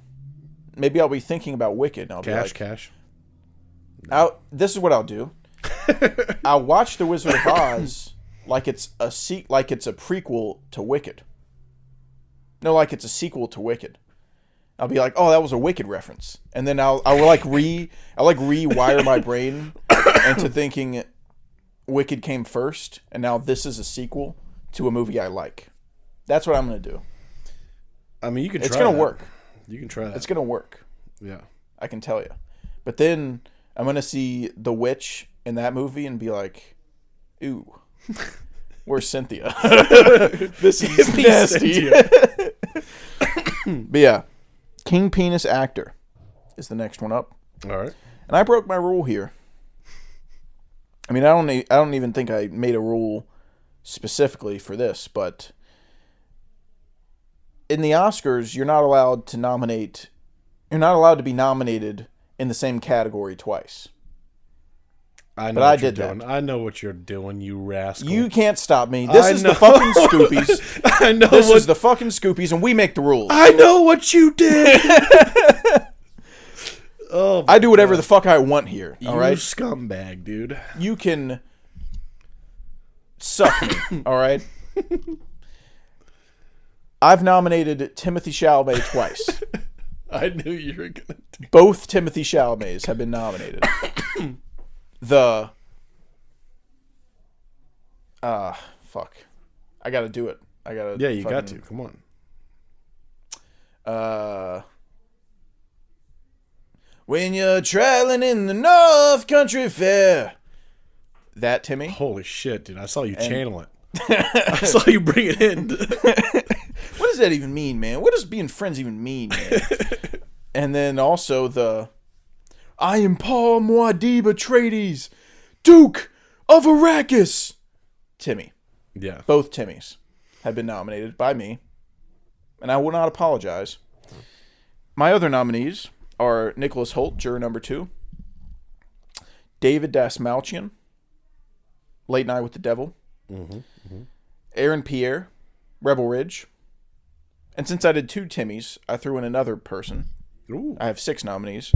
Justice Smith, I Saw the TV Glow. Oh, nice. Yeah, Sweet. those are mine. I have Timothée Chalamet as well.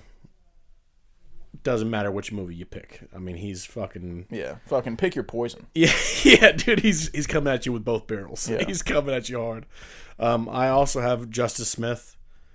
I have Dev Patel, Monkey Man. I also have David Dasmalchian, Nicholas Hoult, and Aaron Pierre. Nicholas Hoult for Garfield. Is he in Garfield? He's in Garfield. Oh my dude, this is his year, dude. This is his year big time. I knew he was animal. in a fucking stupid movie and I couldn't think of what it was. Holy But it was cow. Garfield, yeah. I had no idea, no. Yeah. Well, yeah, it's definitely Garfield. It's definitely Garfield. I hate Mondays.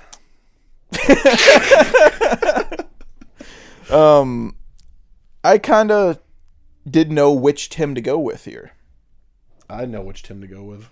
But Let's see if you chose right. I went with Dune 2. I went with Dune 2. I don't know, man. I don't know. Fuck you, you know? What does Dune even mean? What does Dune 2 even mean, man? No, I think I just chose Dune 2 because my dick was harder during that movie, dude. That's what it comes down to. All I know is I thought about Timmy as Bob Dylan, and I was like, that was good. And then I thought about Timmy as Paul Atreides, and my wiener throbbed. Yeah. And I was like, that's a sign.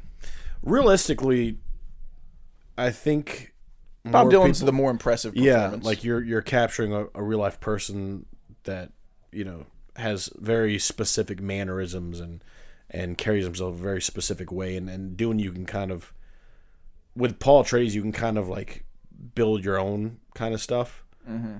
But my God, if it's not just the fucking coolest shit ever, dude. Yeah, I think that his performance in Dune's getting very slept on. Like, people aren't even considering it, like, for a nomination. And it's like, dude, I get Bob Dylan is the more Oscar bait performance that he'll probably get nominated for, but his, like, command of the scenes in Dune 2 are crazy. Yeah. Like, this is a very small man. This is a skinny man. Yeah. Keep him away from strong winds. Yeah, dude. But when he walks in the room and tells you he's Paul Muad'Dib Atreides, Duke of Arrakis, you're shitting your pants. Like, Yeah. this guy is the real deal. He's the voice from the outer world.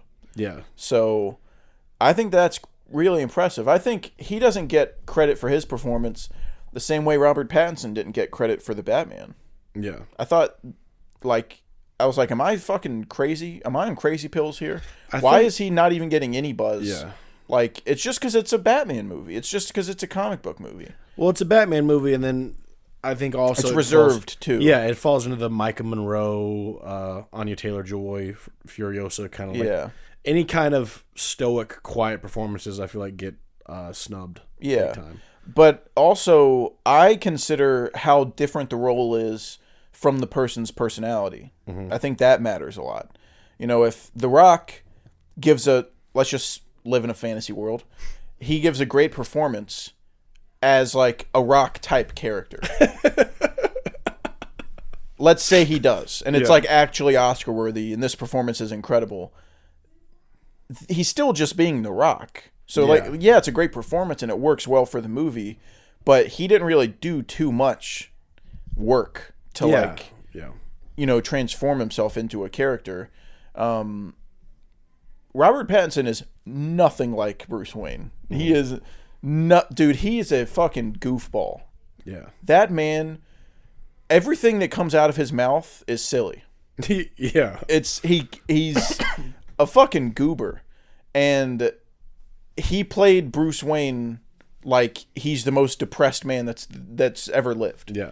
And so that matters to me a lot. Like, that makes the performance better. Yeah. I think the role that he's played that so far that's closest to his real personality is probably in The King. Yeah.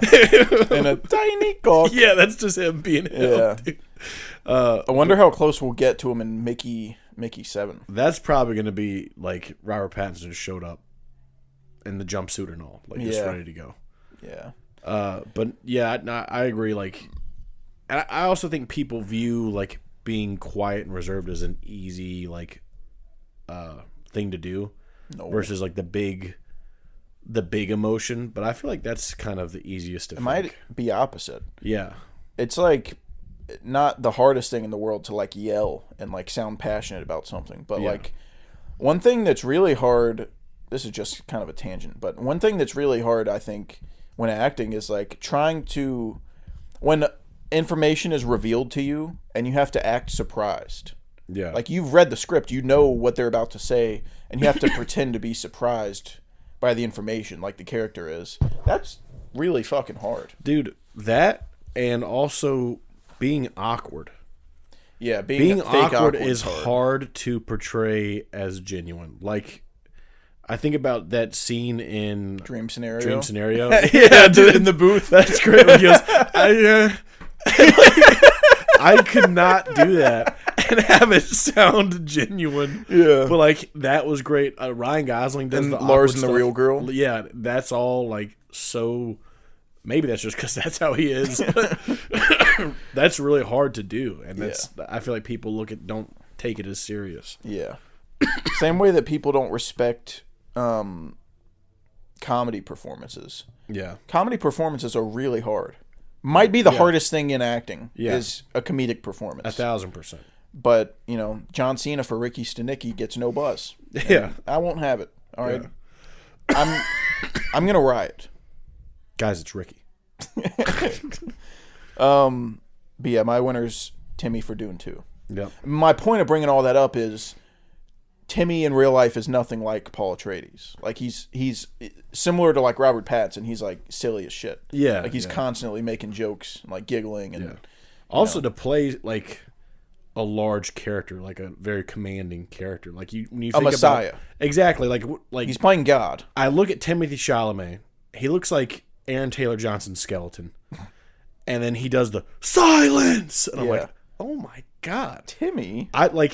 I would listen to him. Yeah. I would do what he said immediately. Yeah. He has no power over me. Yeah. But I'd shut up. Yeah. Next category is Sex to the Ears, a.k.a. Best Score. Yep. My nominees are Junkie XL for Furiosa, Clint Mansell for Love Lies Bleeding, Trent Reznor and Atticus Ross for Challengers, Alex G for I Saw the TV Glow, and Hans Zimmer for Dune 2. Because at the Scoopies, he's allowed. At the Scoopies, Hans will never be denied. Yeah. He will always be welcome here. And it doesn't fucking matter that there's reused themes from Dune 1. Fuck you. I'll be honest with you. If it was the exact same songs, I would nominate him again. Yeah. I would just give him It doesn't matter. Yeah. He still made it. I'm sorry that this guy's just got masterpieces. Yeah. Like, I apologize. Yeah. I can't believe someone can hear Worm Army and just be like, let's not nominate it. Hogwash. Yeah. Yeah, fuck you, dude. Yeah. Let's hear Quiet Between Storms and just, Yeah. Absolutely nuts. that's nothing. That's child's play. Yeah. All right. I fucked up here too. I didn't put the actual composer. I just put the movies. Let's not give him any credit. Well, I nominate a lot of the same stuff, but I have Alex G, TV Glow, the fuck did you say for challengers? Trent Reznor and Trent Atticus Reznor, Ross. Atticus Ross. AKA 9 Inch Nails. That's who they are? Yeah. Oh, shit. I didn't know that. didn't I know always either. just knew them as Trent Reznor and Atticus Ross because they make movie scores for David Fincher. They do like every David Fincher movie, so that's just how I knew them. And then I found out that they're 9 Inch Nails, and I was like, holy shit. That's crazy. insane. Yeah. Because they announced that 9 Inch Nails is composing the score for Tron Ares. And I was like, what the fuck? That's weird. Yeah. Aren't they like a rock band? That's what I had in my head. Mm-hmm. They're like a weird like emo Yeah. rock band or something. And then I found out it's just Trent Reznor and Atticus Ross, and I was like, oh, We're in safe hands. what the hell? Yeah. They're awesome. Yeah. Yeah, I love those guys. All right, so what did I have? Substance. Challengers. You didn't say the substance, but yeah. The Substance, Challengers, TV Glow. I said TV Glow. Dune 2. Oh wait, I fucked up. What? I didn't put the substance. What'd you put instead of the Substance?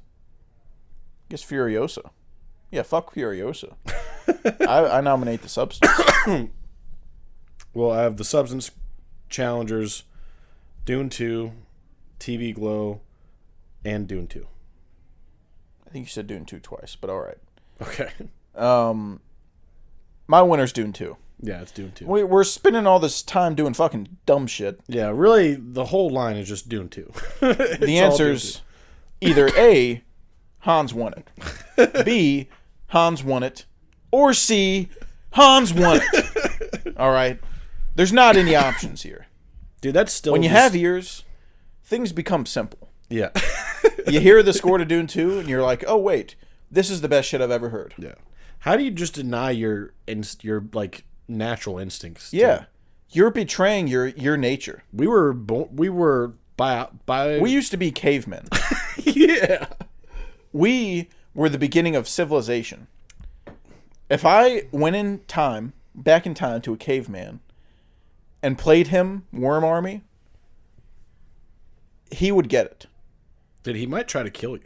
He'd be like, Die Hanzima? Something like that. I don't know how crazy cavemen talk. Crazy know. caveman voice, dude. He's just a small German Okay, child. how would you think a caveman talks if it's so fucking easy? Not just a Dutch guy. He wouldn't sound like that. He would not sound like that at all, dude. All right, you give me your caveman if you're going to shit on mine. Oh, God almighty. Do it. Oh, you want me to Do do your caveman. Hey. Handimmer. That's better. But I have an actual caveman impression. Oh.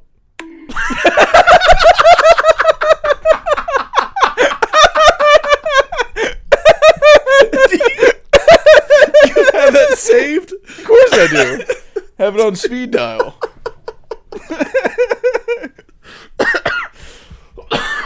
Whenever I think of a caveman, the first thing I think of is like a stone bat.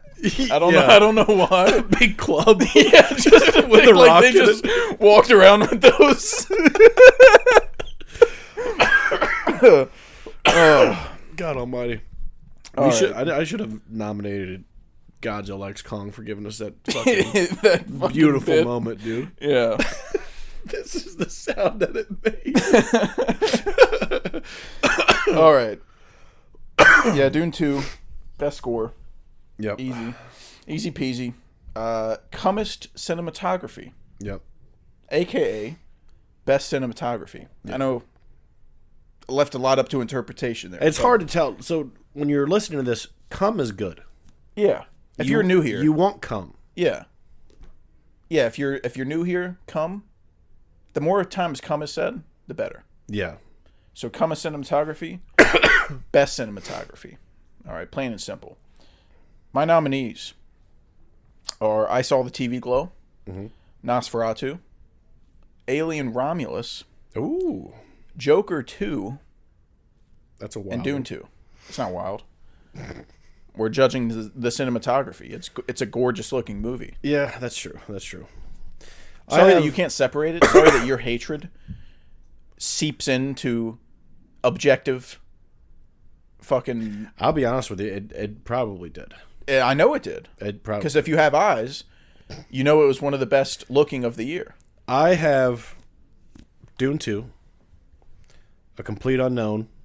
Oh, that's nuts. I saw the TV Glow, Gladiator 2, and Evil Does Not Exist.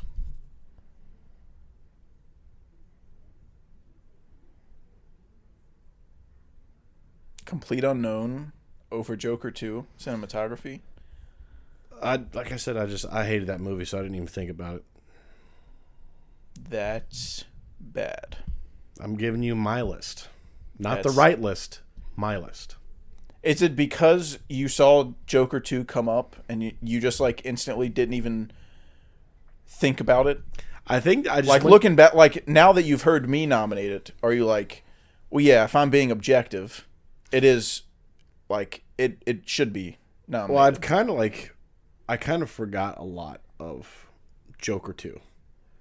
I saw it the one time, and then like just You don't remember how it looks? I remember a couple scenes stand out to me. So there's the recency thing, but then also I think I just went to like the top of my like letterbox and just like I was like, these are the good ones, and then I just kind of looked at those. Oh, I didn't even think about like going to the bottom. no, well, a lot of my favorites aren't like good cinematography. Yeah. Like, I have Deadpool and Wolverine up there. I have Wicked up there. Like, they look like Yeah, shit. no, I acknowledge that, but then I was like, I don't know. I did like Joker 2 was a deadlock for biggest disappointment. I did that, and then I just forgot about it. I tried to go down my whole list so I didn't forget anything. Because even though Joker 2 is a pile of shit, cinematography is the one thing it did get right. It looks gorgeous. So, but obviously, come a cinematography goes to Dune 2. Yeah, Greg Fraser, the GOAT, the fucking GOAT, the new Roger Deakins. doesn't really matter who you nominate because fucking Greg's here. Yeah, Greg showed up. So just go home. Yeah, Just we don't take your goodie bag and get the fuck out of here. Go ahead and clock out. You're done. We actually cloned 4 more Gregs, and they're taking your seat. Yeah, So leave. Greg's fucking in. You're fucking out. Imagine if we could get 4 more Gregs, and he could shoot the Batman 2 and Dune Messiah at the same time. Dude, you're playing into their fucking game to take our comp. Stop giving them ideas. I'm already running concerningly low Yeah, on comp. I wouldn't be able to handle that. exactly. But yeah, shout out to Greg. The best there is. Yeah. Next up is funniest scene. And I guess this is sort of like we got to kind of describe every scene and like what was funny about it. I just did one of my. I just kind of did like a quote from the scene. It can just be a line. Yeah, it doesn't it's have to line be from like the a whole scene. to like encapsulate what I'm talking about. Yeah. But there is one on here that was. It could go so many different ways. Okay. So for this one, since it kind of takes a while to explain, we'll go back and forth. Okay. My first one, I actually have an audio clip to accompany it. Ooh. Because a lot of people probably forgot about it because it came out a while ago. Mm-hmm. But it's from Roadhouse. And it's when they're in the parking lot and Jake Gyllenhaal's trying to get these people to leave the bar. Yeah. And he's like, yeah, man, I'm just going to ask you kindly you just got to leave. You're causing a disturbance. And this is what he says. I just wanted to get you outside so I could ask you and your friends respectfully to leave the premises. Oh, we'll leave. After I fucking kill you. I do remember us talking After about I that. fucking kill you. You know what's crazy? Roadhouse didn't make it on my list, but I was like, I should probably put a Conor McGregor line on there. I'm gonna need some more sandwiches. Dalton! Yeah, dude. Yeah. What? Oh shit! It's been a while since I've been clubbing. Fucking Conor is so funny, dude. Yeah. What the fuck is this? Who the fuck is that guy? All right, one of mine is Deadpool 3. I wonder if we have the same quote. It'd be crazy if we did. He died of murder, you asshole. That's not it. Oh. That's wrong. That sequence. No, that quote's wrong. That's not what he says. What? He died of murder, you dumb fuck. Oh, yeah. He died of murder, you dumb fuck. Yeah. But I actually have a different quote. Oh, dang. That was one of the funniest, but this was like tied for funniest. But it's in the scene where he meets all the cameos. Yeah. And he's talking to Gambit, and he's trying to like understand everyone's powers, and then he's like, "Oh, so your powers are close-up magic. We're not totally fucked at all." Yeah, dude. I was tied between that whole sequence, because then you have he came down with a case of the deads. And then the one where you kill with the he died of murder, and then the guy gets shot like 1,000 times. Who's your dialect coach? The fucking minions. Yeah, that was good. That whole scene's really funny. Yeah. He's like, I don't like you. He's like, never did. Never did. Because you know that like Wesley Snipes hates Ryan Reynolds. Yeah, on Blade 3, they hate him. Yeah. Yeah. Yeah, that was good shit. Came up with a case of the dead. Yeah. So you have Deadpool 3 too? Yeah. All right. I'll go on to my next one. I have Speak No Evil with a tied... Let me guess. No? So I have two. I cheated a little bit. I have no. I had thrown the biscuit at a kid. Yeah. And then I also have Slash poo on his finger. That's good. Yeah. That's a good twofer. Yeah. I'll take that twofer any day. Yeah. So I kind of cheated the system doing both, but Speak No Evil, very funny stuff. Yeah. The other one, my next one, is just like a bit that happens a couple times in a scene. Okay. But it's from Terrifier 3 when he keeps slapping her in the head. Every time he walks by her. They play that loud ass sound effect every time. Hell yeah, dude. That's good shit. I like that. Yeah. I like that. The next one I have is Wolves. And it's the Nobody Does What I Do. And then Brad Pitt comes in and he's the exact same guy. He's the exact same guy. Yeah. Does exactly what he does. That whole first section of the initial like setup. Yeah. Hilarious. Yeah, I love really it. funny. Yeah. Yeah. My next one is the entire Honora break-in scene. Oh yeah. I don't know how to describe it, but they're in Ivan. I think that's his name. They're in his house, and they're like keeping Honora there. Yeah. That shit is so fucking funny. Yeah. Like, there's too many jokes to even quote, but also they're so like unscripted that it's hard to even remember all of them. Yeah. But it's all this like naturalistic dialogue that's just so funny. Them trying to keep her there, her trying to escape, and then like her calling Yuri? Is that isn't? I think that's the actor's name. I don't remember the character. Oh, Igor. Yeah. She's like calling him like a pervert for like the way he's holding her. Yeah. He's like, he's just fucking. Yeah, and he's like, "What are you doing, holding her down?" And then he lets her go. She's gonna try to leave. Yeah, and she immediately runs away. And he was like, "What are you doing, hold her down?" Yeah, and then she like punches that guy in the eye. Yeah. And he's like, "No, dude, don't go near her. Don't go like." And then the third guy shows up. He's like, "She's way more dangerous than she looks." You hear the guy on the phone. He's like, "What the fuck is happening?" Yeah, while he's driving there. And then that's also the break-in scene. Also includes the clip of him in the church when he pulls out his phone in the middle of a baby being christened. That's I like that. Immaculate stuff. Yeah. That entire sequence is genius. I should have had that on mine. I didn't add it. Well, that's my winner. Oh, really? Yeah. I have nominated Ricky Stenicki.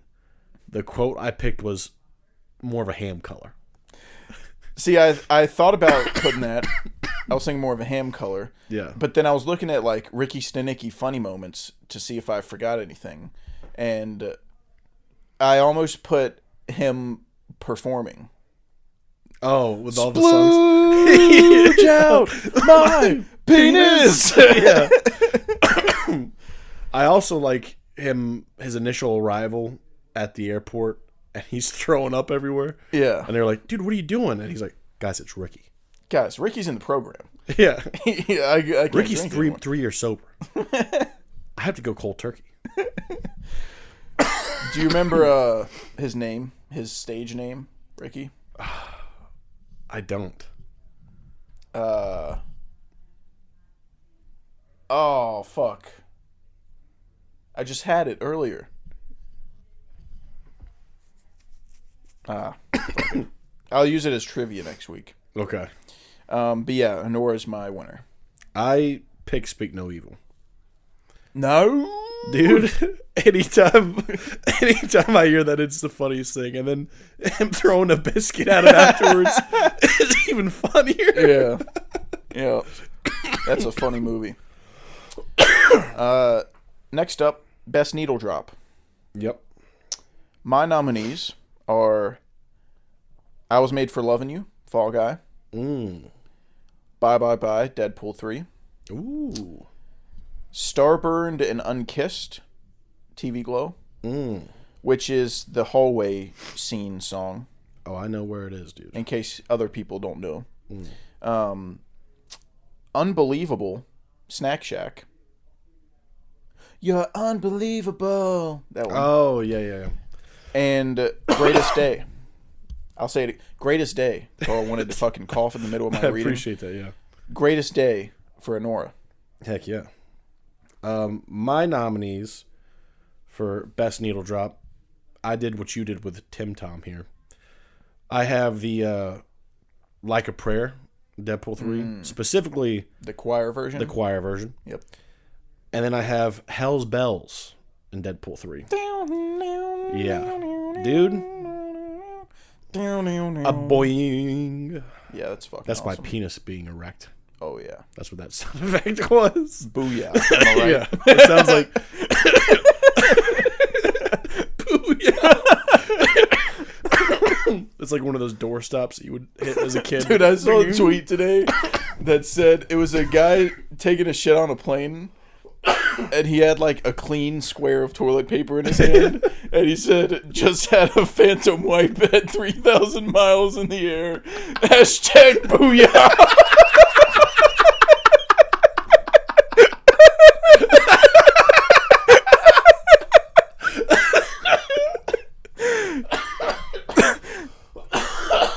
That's the type of shit that makes me feel inferior. Like, why do I even have a Twitter account if I can't post shit like that? Yeah. That's immaculate. Booyah is so Hashtag Booyah.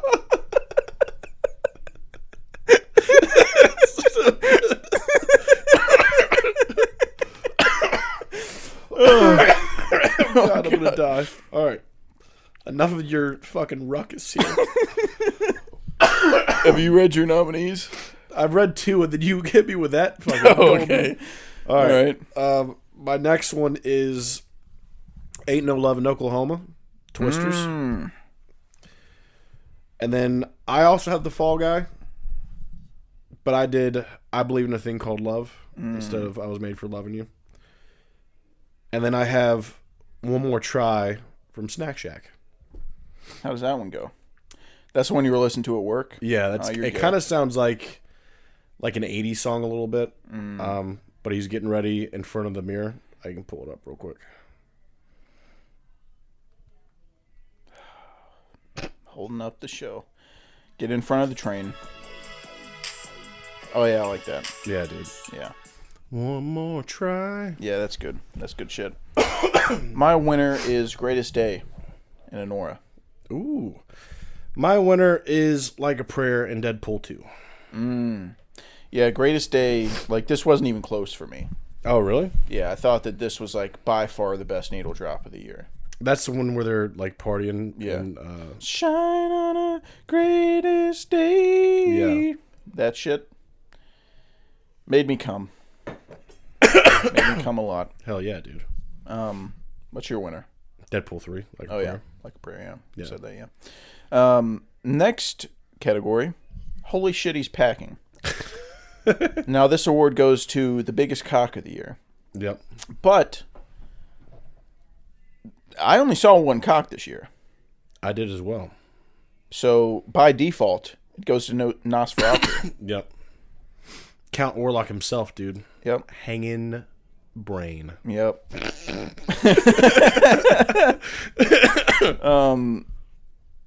And that brings us to the next scene, the next category. Best scene that features cum, to which we were deprived this year. Yeah. Didn't happen. Yeah, dude. We were cumless. Where's your fucking balls, dude? Show a guy coming on. It's gotta be Yeah. on in movies. The fuck is your deal? Last year we had Saltburn. They Yeah. carried the weight. We saw cum like twice. Yeah. So much cum. What the hell? Yeah. Now, I will say this. This could be our fault. Because I think they showed cum in Queer. So, I'm just trying to figure out why there's a movie called Queer that we didn't see.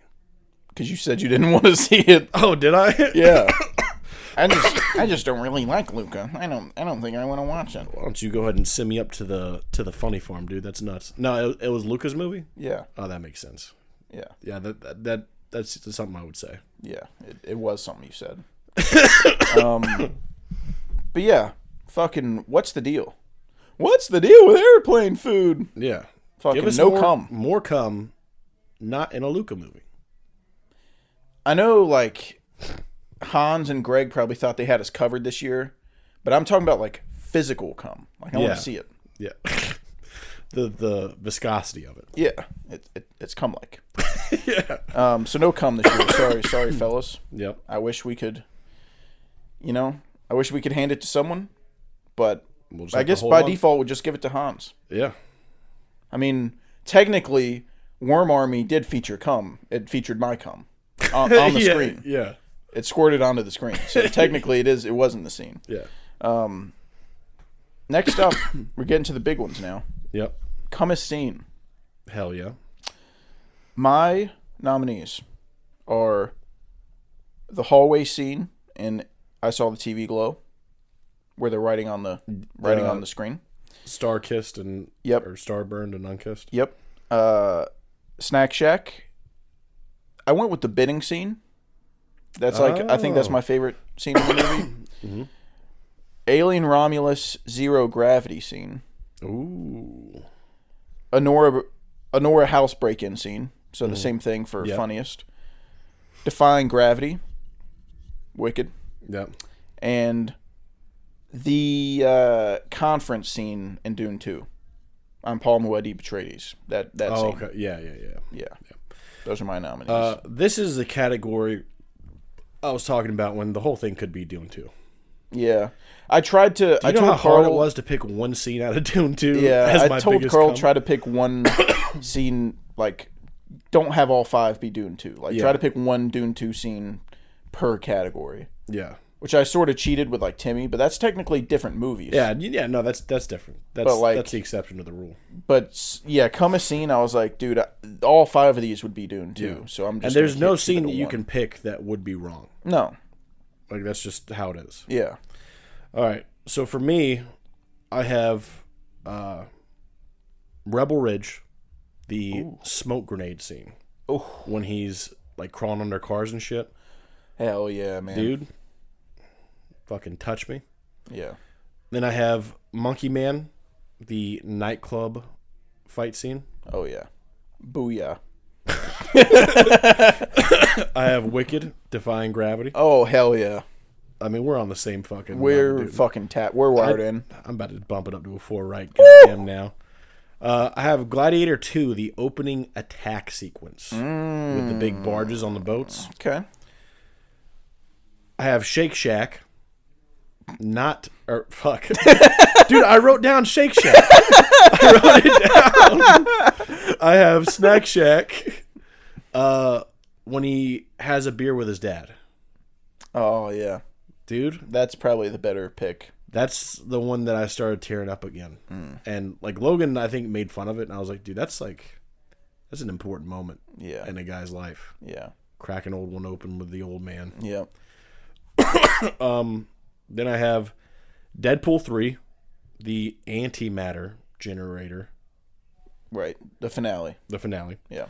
And then... And I don't want the world to see me. Hell yeah. Because I don't think that they'd understand. Maybe, mainly like before that, though. Yeah. But yeah. That happens right after. Yeah. And then Dune 2, I was torn between 3, but I went with the final duel. That whole sequence of him, like, announcing his authority. Yeah. But I almost went with the floating sequence in the very beginning. Do you know how fucking hard I am thinking about that, dude? Dude. Oh my god. That's sound the cool- effects. Yeah. The visual effects look seamless. Yeah.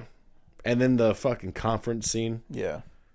I'm pointing the way. Oh my god. Yeah. Oh my god. I'll tell you where I'm pointing. Straight up, dude. That's what I'm talking about. Yeah, there's no wrong scene to pick in Dune 2. Yeah. But my winner, you mean say my winner? I think we have the same one. Yeah, it's Dune 2, dude. Yeah, it's Dune 2. Yeah. Any sequence in Dune 2. Yep. No wrong answer. Next one. Holy fuck, that stunt choreography made me come in my pants. Hell yeah. My nominees: Gladiator 2, Rebel Ridge, Monkey Man, Furiosa, and Dune 2. Hell yeah. I have all the same. Hell yeah. Yeah. Gladiator 2 is sort of a pity one. Like, I had to pick something, so I put it in there. I thought about doing Deadpool and Wolverine, but I feel like a lot of it was... CGI. Yeah. I feel like there's a good amount of CGI, but like Rebel Ridge, they're wrestling. Yeah. He's going to town. Yeah. But my winner's Monkey Man. Mine is also Monkey Man. Yeah. The brass choreography in that tacks. is nuts. It's crazy. Yeah. The Such choreography and the camera work working hand in hand is very well done. Yeah. So I hope went back- Dev sticks in action. I hope the next thing he does is action, because I think he's got a good feel for it. Oh yeah, dude. The way that like I went back and watched the kitchen sequence and how the camera like tracks the fucking Yeah, you can tell like they coordinated the camera movements. with what they wanted to do. Yeah. It's so cool. Didn't they So do that in the elevator scene too? Yeah. Yeah. When he That's fucking crazy. slices a guy's neck with a knife in his mouth. In his mouth, yeah. God, dude. That's Dev. Murder. That rascal.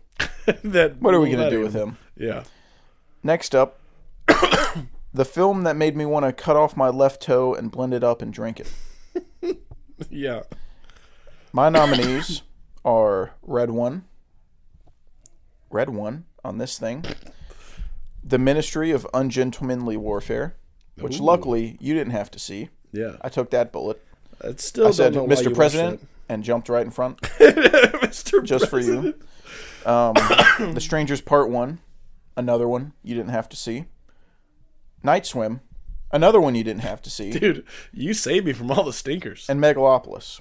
Yeah. Those are my 5 smelliest. My 5, I have Civil War, Red One, Joker 2, Megalopolis, and Venom 3. Venom 3. Yeah. That's really in your bottom 5? Yeah. I didn't watch, like, Venom 3 is, like, I think I have Venom 3 at, like, a 2.5. But I didn't watch a lot of the stinkers this year. What? Let me fucking... I'm gonna beat your ass. Let me pull this shit up. Okay. I have it So at 2. not counting my bottom 5, In a Violent Nature, Argyle, Maxine. I think in a Violent Nature, I didn't pick that one because it was like a little bit more creative, I felt like. Argyle. I think I just completely forgot about Argyle. It was on my list. I thought you used my list. I did. I might have just not looked at it. Man. I still think I don't like Venom more because now it's like affecting a character that I like. And I've also never been a fan of the Venom movies. I have like 25 movies ahead of Venom or below Venom. You saw more stinkers, dude. No, we watched a lot of the same movies. I think had a bunch I have of 2 Speak stars. No Evil under Venom. Oh, I have Speak No Evil above Venom for sure. Under Venom, I have Speak No Evil, Abigail, Strange Darling, Hitman, Blink Twice. What do you have Venom at? 2.5. Oh, I have it at 2. I didn't watch Strange Darling or The Blink Watchers. Twice. You like Venom less than Watchers. Yes. I don't believe you. I think if you had to watch another one, like watch it again, I do not think you're picking the Watchers. I think They're you'd be both picking equally Venom. bad. Yeah, you're a rascal. That's all I'm saying. I gotta listen.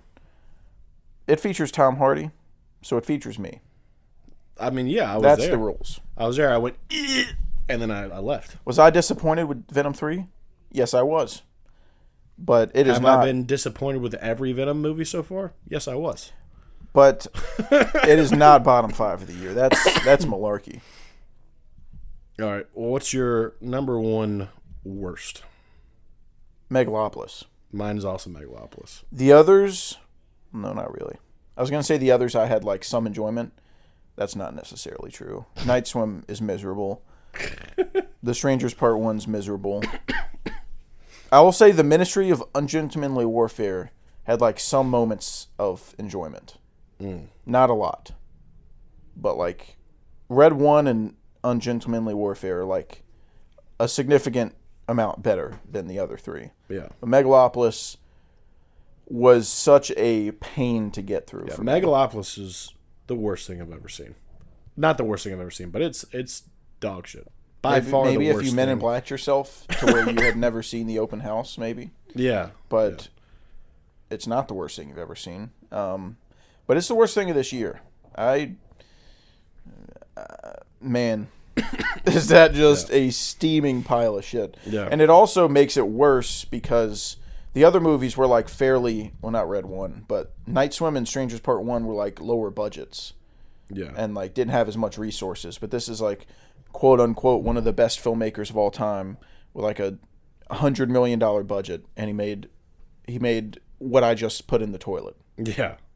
So, man, that was not a fun time. He might be onto something. If I had $100 million, the first thing I would do is put Shia LaBeouf in a dress.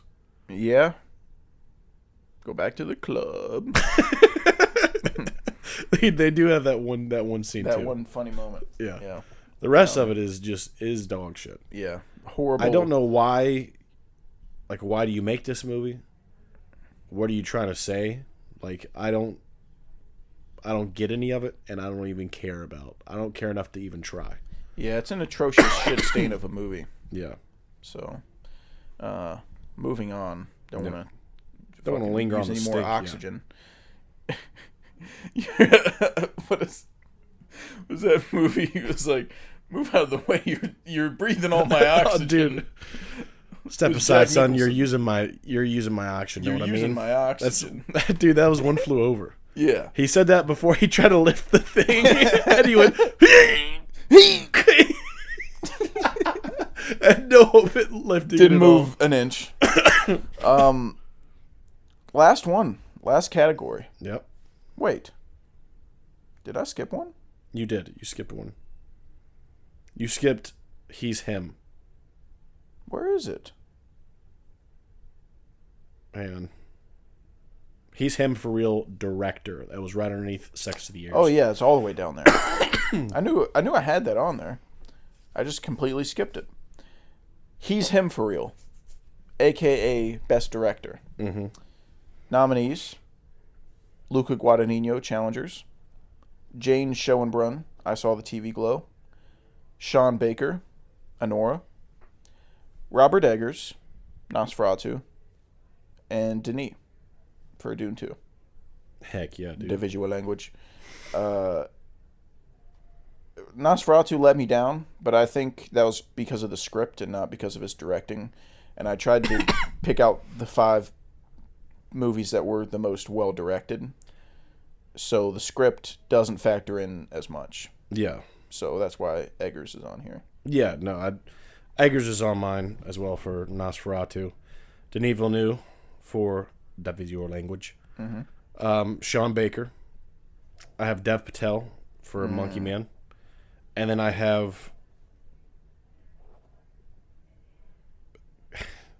the Substance director. Oh, Corley Fargo. Fargo, yeah. Corley Fargo. Yep. And my winner is Mr. Cinema himself. Yeah. My name is Denis Villeneuve. Dude, you're Denise. You could pass as French Canadian.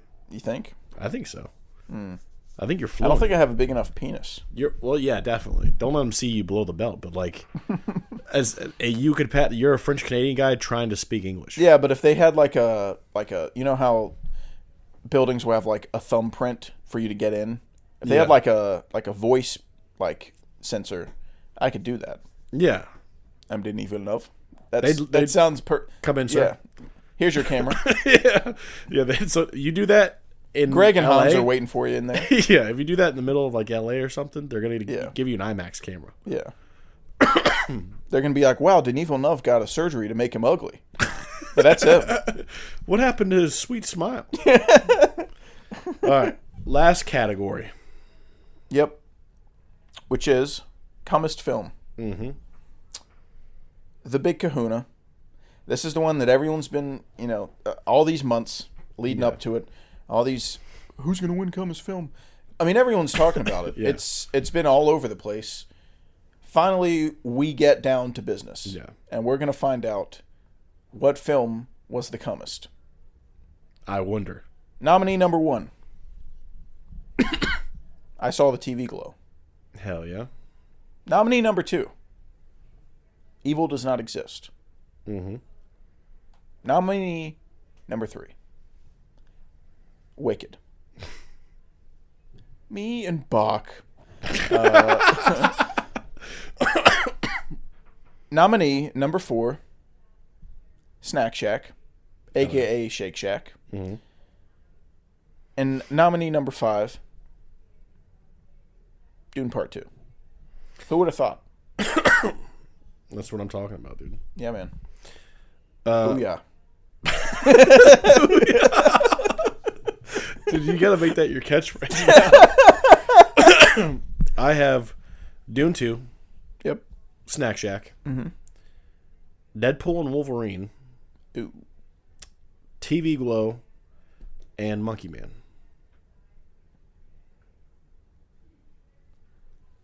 Maybe I misheard you. I didn't hear Wicked. You didn't. Maybe you need to fucking look at your list again. It's not. It's not there, dude. So Monkey Man's in your top 5. Yeah. You sick. I'll be honest with you. I almost put Gladiator 2 instead of TV Glow because I had recently lowered TV Glow, but I'm gonna stand firm on TV Glow. The more I think about Gladiator 2, the less I like it. Yeah, that's kind of how I was. Like, I was reflecting, and I was like, if I had to watch one now, what would I watch? My head instantly went Gladiator 2, and then I was like, I don't know. How sad TV Glow is kind of like hurts it. Yeah, it's sort of like After Sun. Yeah, where you think it's really good, but I mean, but how often do you want to feel pain? Yeah, Deadpool and Wolverine. I feel like a lot of people probably make fun of me for having that on there, but I like having fun. That movie makes me feel good. I think it's really cool. Well, I also really like Deadpool and Wolverine. I gave it a 4. I saw it twice. But the other day I got a 4K of it for Christmas, and I put it in to just... When I get movies, I'll just put them in to like look at the quality and then eject it. And I'm not actually watching the movie. I'm just skipping around to scenes, seeing how it looks. And as I was skipping around to scenes in Deadpool and Wolverine, I felt like... I don't know if I feel like watching this again. Ooh. It just felt... I don't know. Like, I had fun at the time, but I feel like a lot of it was like excitement of seeing it in theaters and not necessarily like super rewatchable. I don't know. I don't know. Maybe if I watch it again, I'll feel different. But like, Did you see it twice, or was that just me? no, I saw it twice. Oh. I liked it just as much the second time around, and then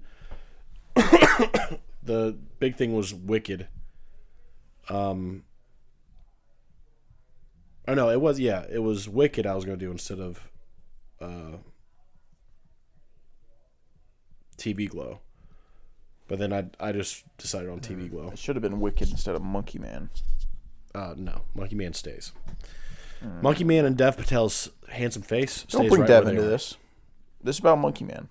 Guess what I It's get not to look hottest at. guy competition. It's I'm comest sorry film. that when you put a hot guy in a movie, I'm gonna like it more. That's just So that's why just did how you it not is. like Wicked? because they only had Bach. Oh, it didn't only have Bach. Dancing Through Life. You don't remember that? Oh, that's who I thought Bach was. What's that guy's name?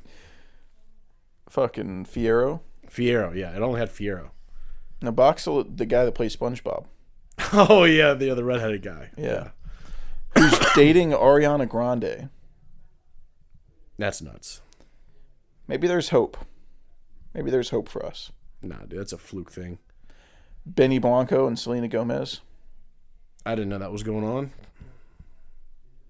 Dude, they made a joke That's about crazy. that at the Golden Globes last night. Yeah, that's crazy. Yeah, it was because she was there she was in Amelia Perez, and they were doing like their opening monologue, and they were like, and Selena Gomez is here, along with Benny Blanco because a genie granted him that wish, or something along those lines. Because like that just makes no sense. Yeah, he's hideous. he is. Like I try not to make fun of people's looks because I hate the way I look. Yeah. So it's like throwing stones from a glass house, you know. But when Well, it's like- like when it's him or Yeah. Clint Howard, it's Yeah, I was like, gonna say when you're there's some things are just objectively the Yeah. way they are. There's nothing you can do about when it. you're that far off in the woods, dude. Yeah. like you're the Cyclops in the cave. You're eating my men. Yeah, that makes no sense. But hey, shout out to him. You know. Do you think if you had like a girlfriend that was like just smoking hot, and everyone was like, "You're way too ugly for this chick," do you think it would bother you, or would you be like, "Nah, dude"? I think it would bother me. Like if you were Benny I think Blanco, it would in that bother me situation. not because it would hurt my feelings, but I think it would bother me like stop reminding her of that. Like if she keeps hearing that, she might reconsider and leave me. So please stop. There's nothing else but me. Yeah, that's probably like that's how I would feel about it. Yeah, That kind of sucks, but you know, that's just the way the cookie crumble, man. yeah. But I think that's it for the Scoopies. We got to announce our winner for best comest movie. Do we? Do we really? did. The people are It's fucking doing two. they're waiting on bated breath to hear Yeah, us it's say Dune Dune 2. It's Dune 2, directed by Denis Villeneuve, shot by Greg Fraser, scored by Hans Zimmer, Starring Timothy Chalamet. starring Timothy Chalamet and Zendaya and Rebecca Ferguson and Javier Bardem and Josh Brolin and Austin Butler. Little Florence popping in, and dude. Florence Pugh. Little and- Walken popping and in. Dave Bautista and, Little Stellan in there. you know. The whole gang's here, dude. Where do you? The whole gang's there to win, Yeah. so they won. That's just the way the cookie crumble, man. Yeah. But thank you very much for tuning into the Scoopies. I hope it was satisfactory. Yep. Next week we'll probably just have a Yap session again. Last year we did 2024 Yap session, just talked about movies that are coming out this year. If we think they'll be good, if we think they'll be bad, See what you know, happens. maybe we do that. I might try and catch up on a couple of the big timers that I missed. Like what was that one? Like Sonic 2 and 3. No, I think I'll let those lie. But was it the Brutalist? Well, we can't see that yet. Oh, we can't. No. Oh, I want to watch that. Well, Is that about a I boxer? think no. I think it's a Holocaust movie. Whoa. I don't think it's. I don't know. Woo! I've been avoiding information. I don't want to know anything about it. I don't think it's Holocaust though. I think it's some. I don't know. Who fucking knows? But it hasn't come to theaters yet for us. But I think it's like at the Alamo or something. So it's like we could see it if we wanted to. Yeah. But it hasn't come here yet. But yeah. We'll see what happens. Yeah, but thank you for listening. Hope you enjoyed it. Please give us feedback. And we'll see you next week on the Film Scoop.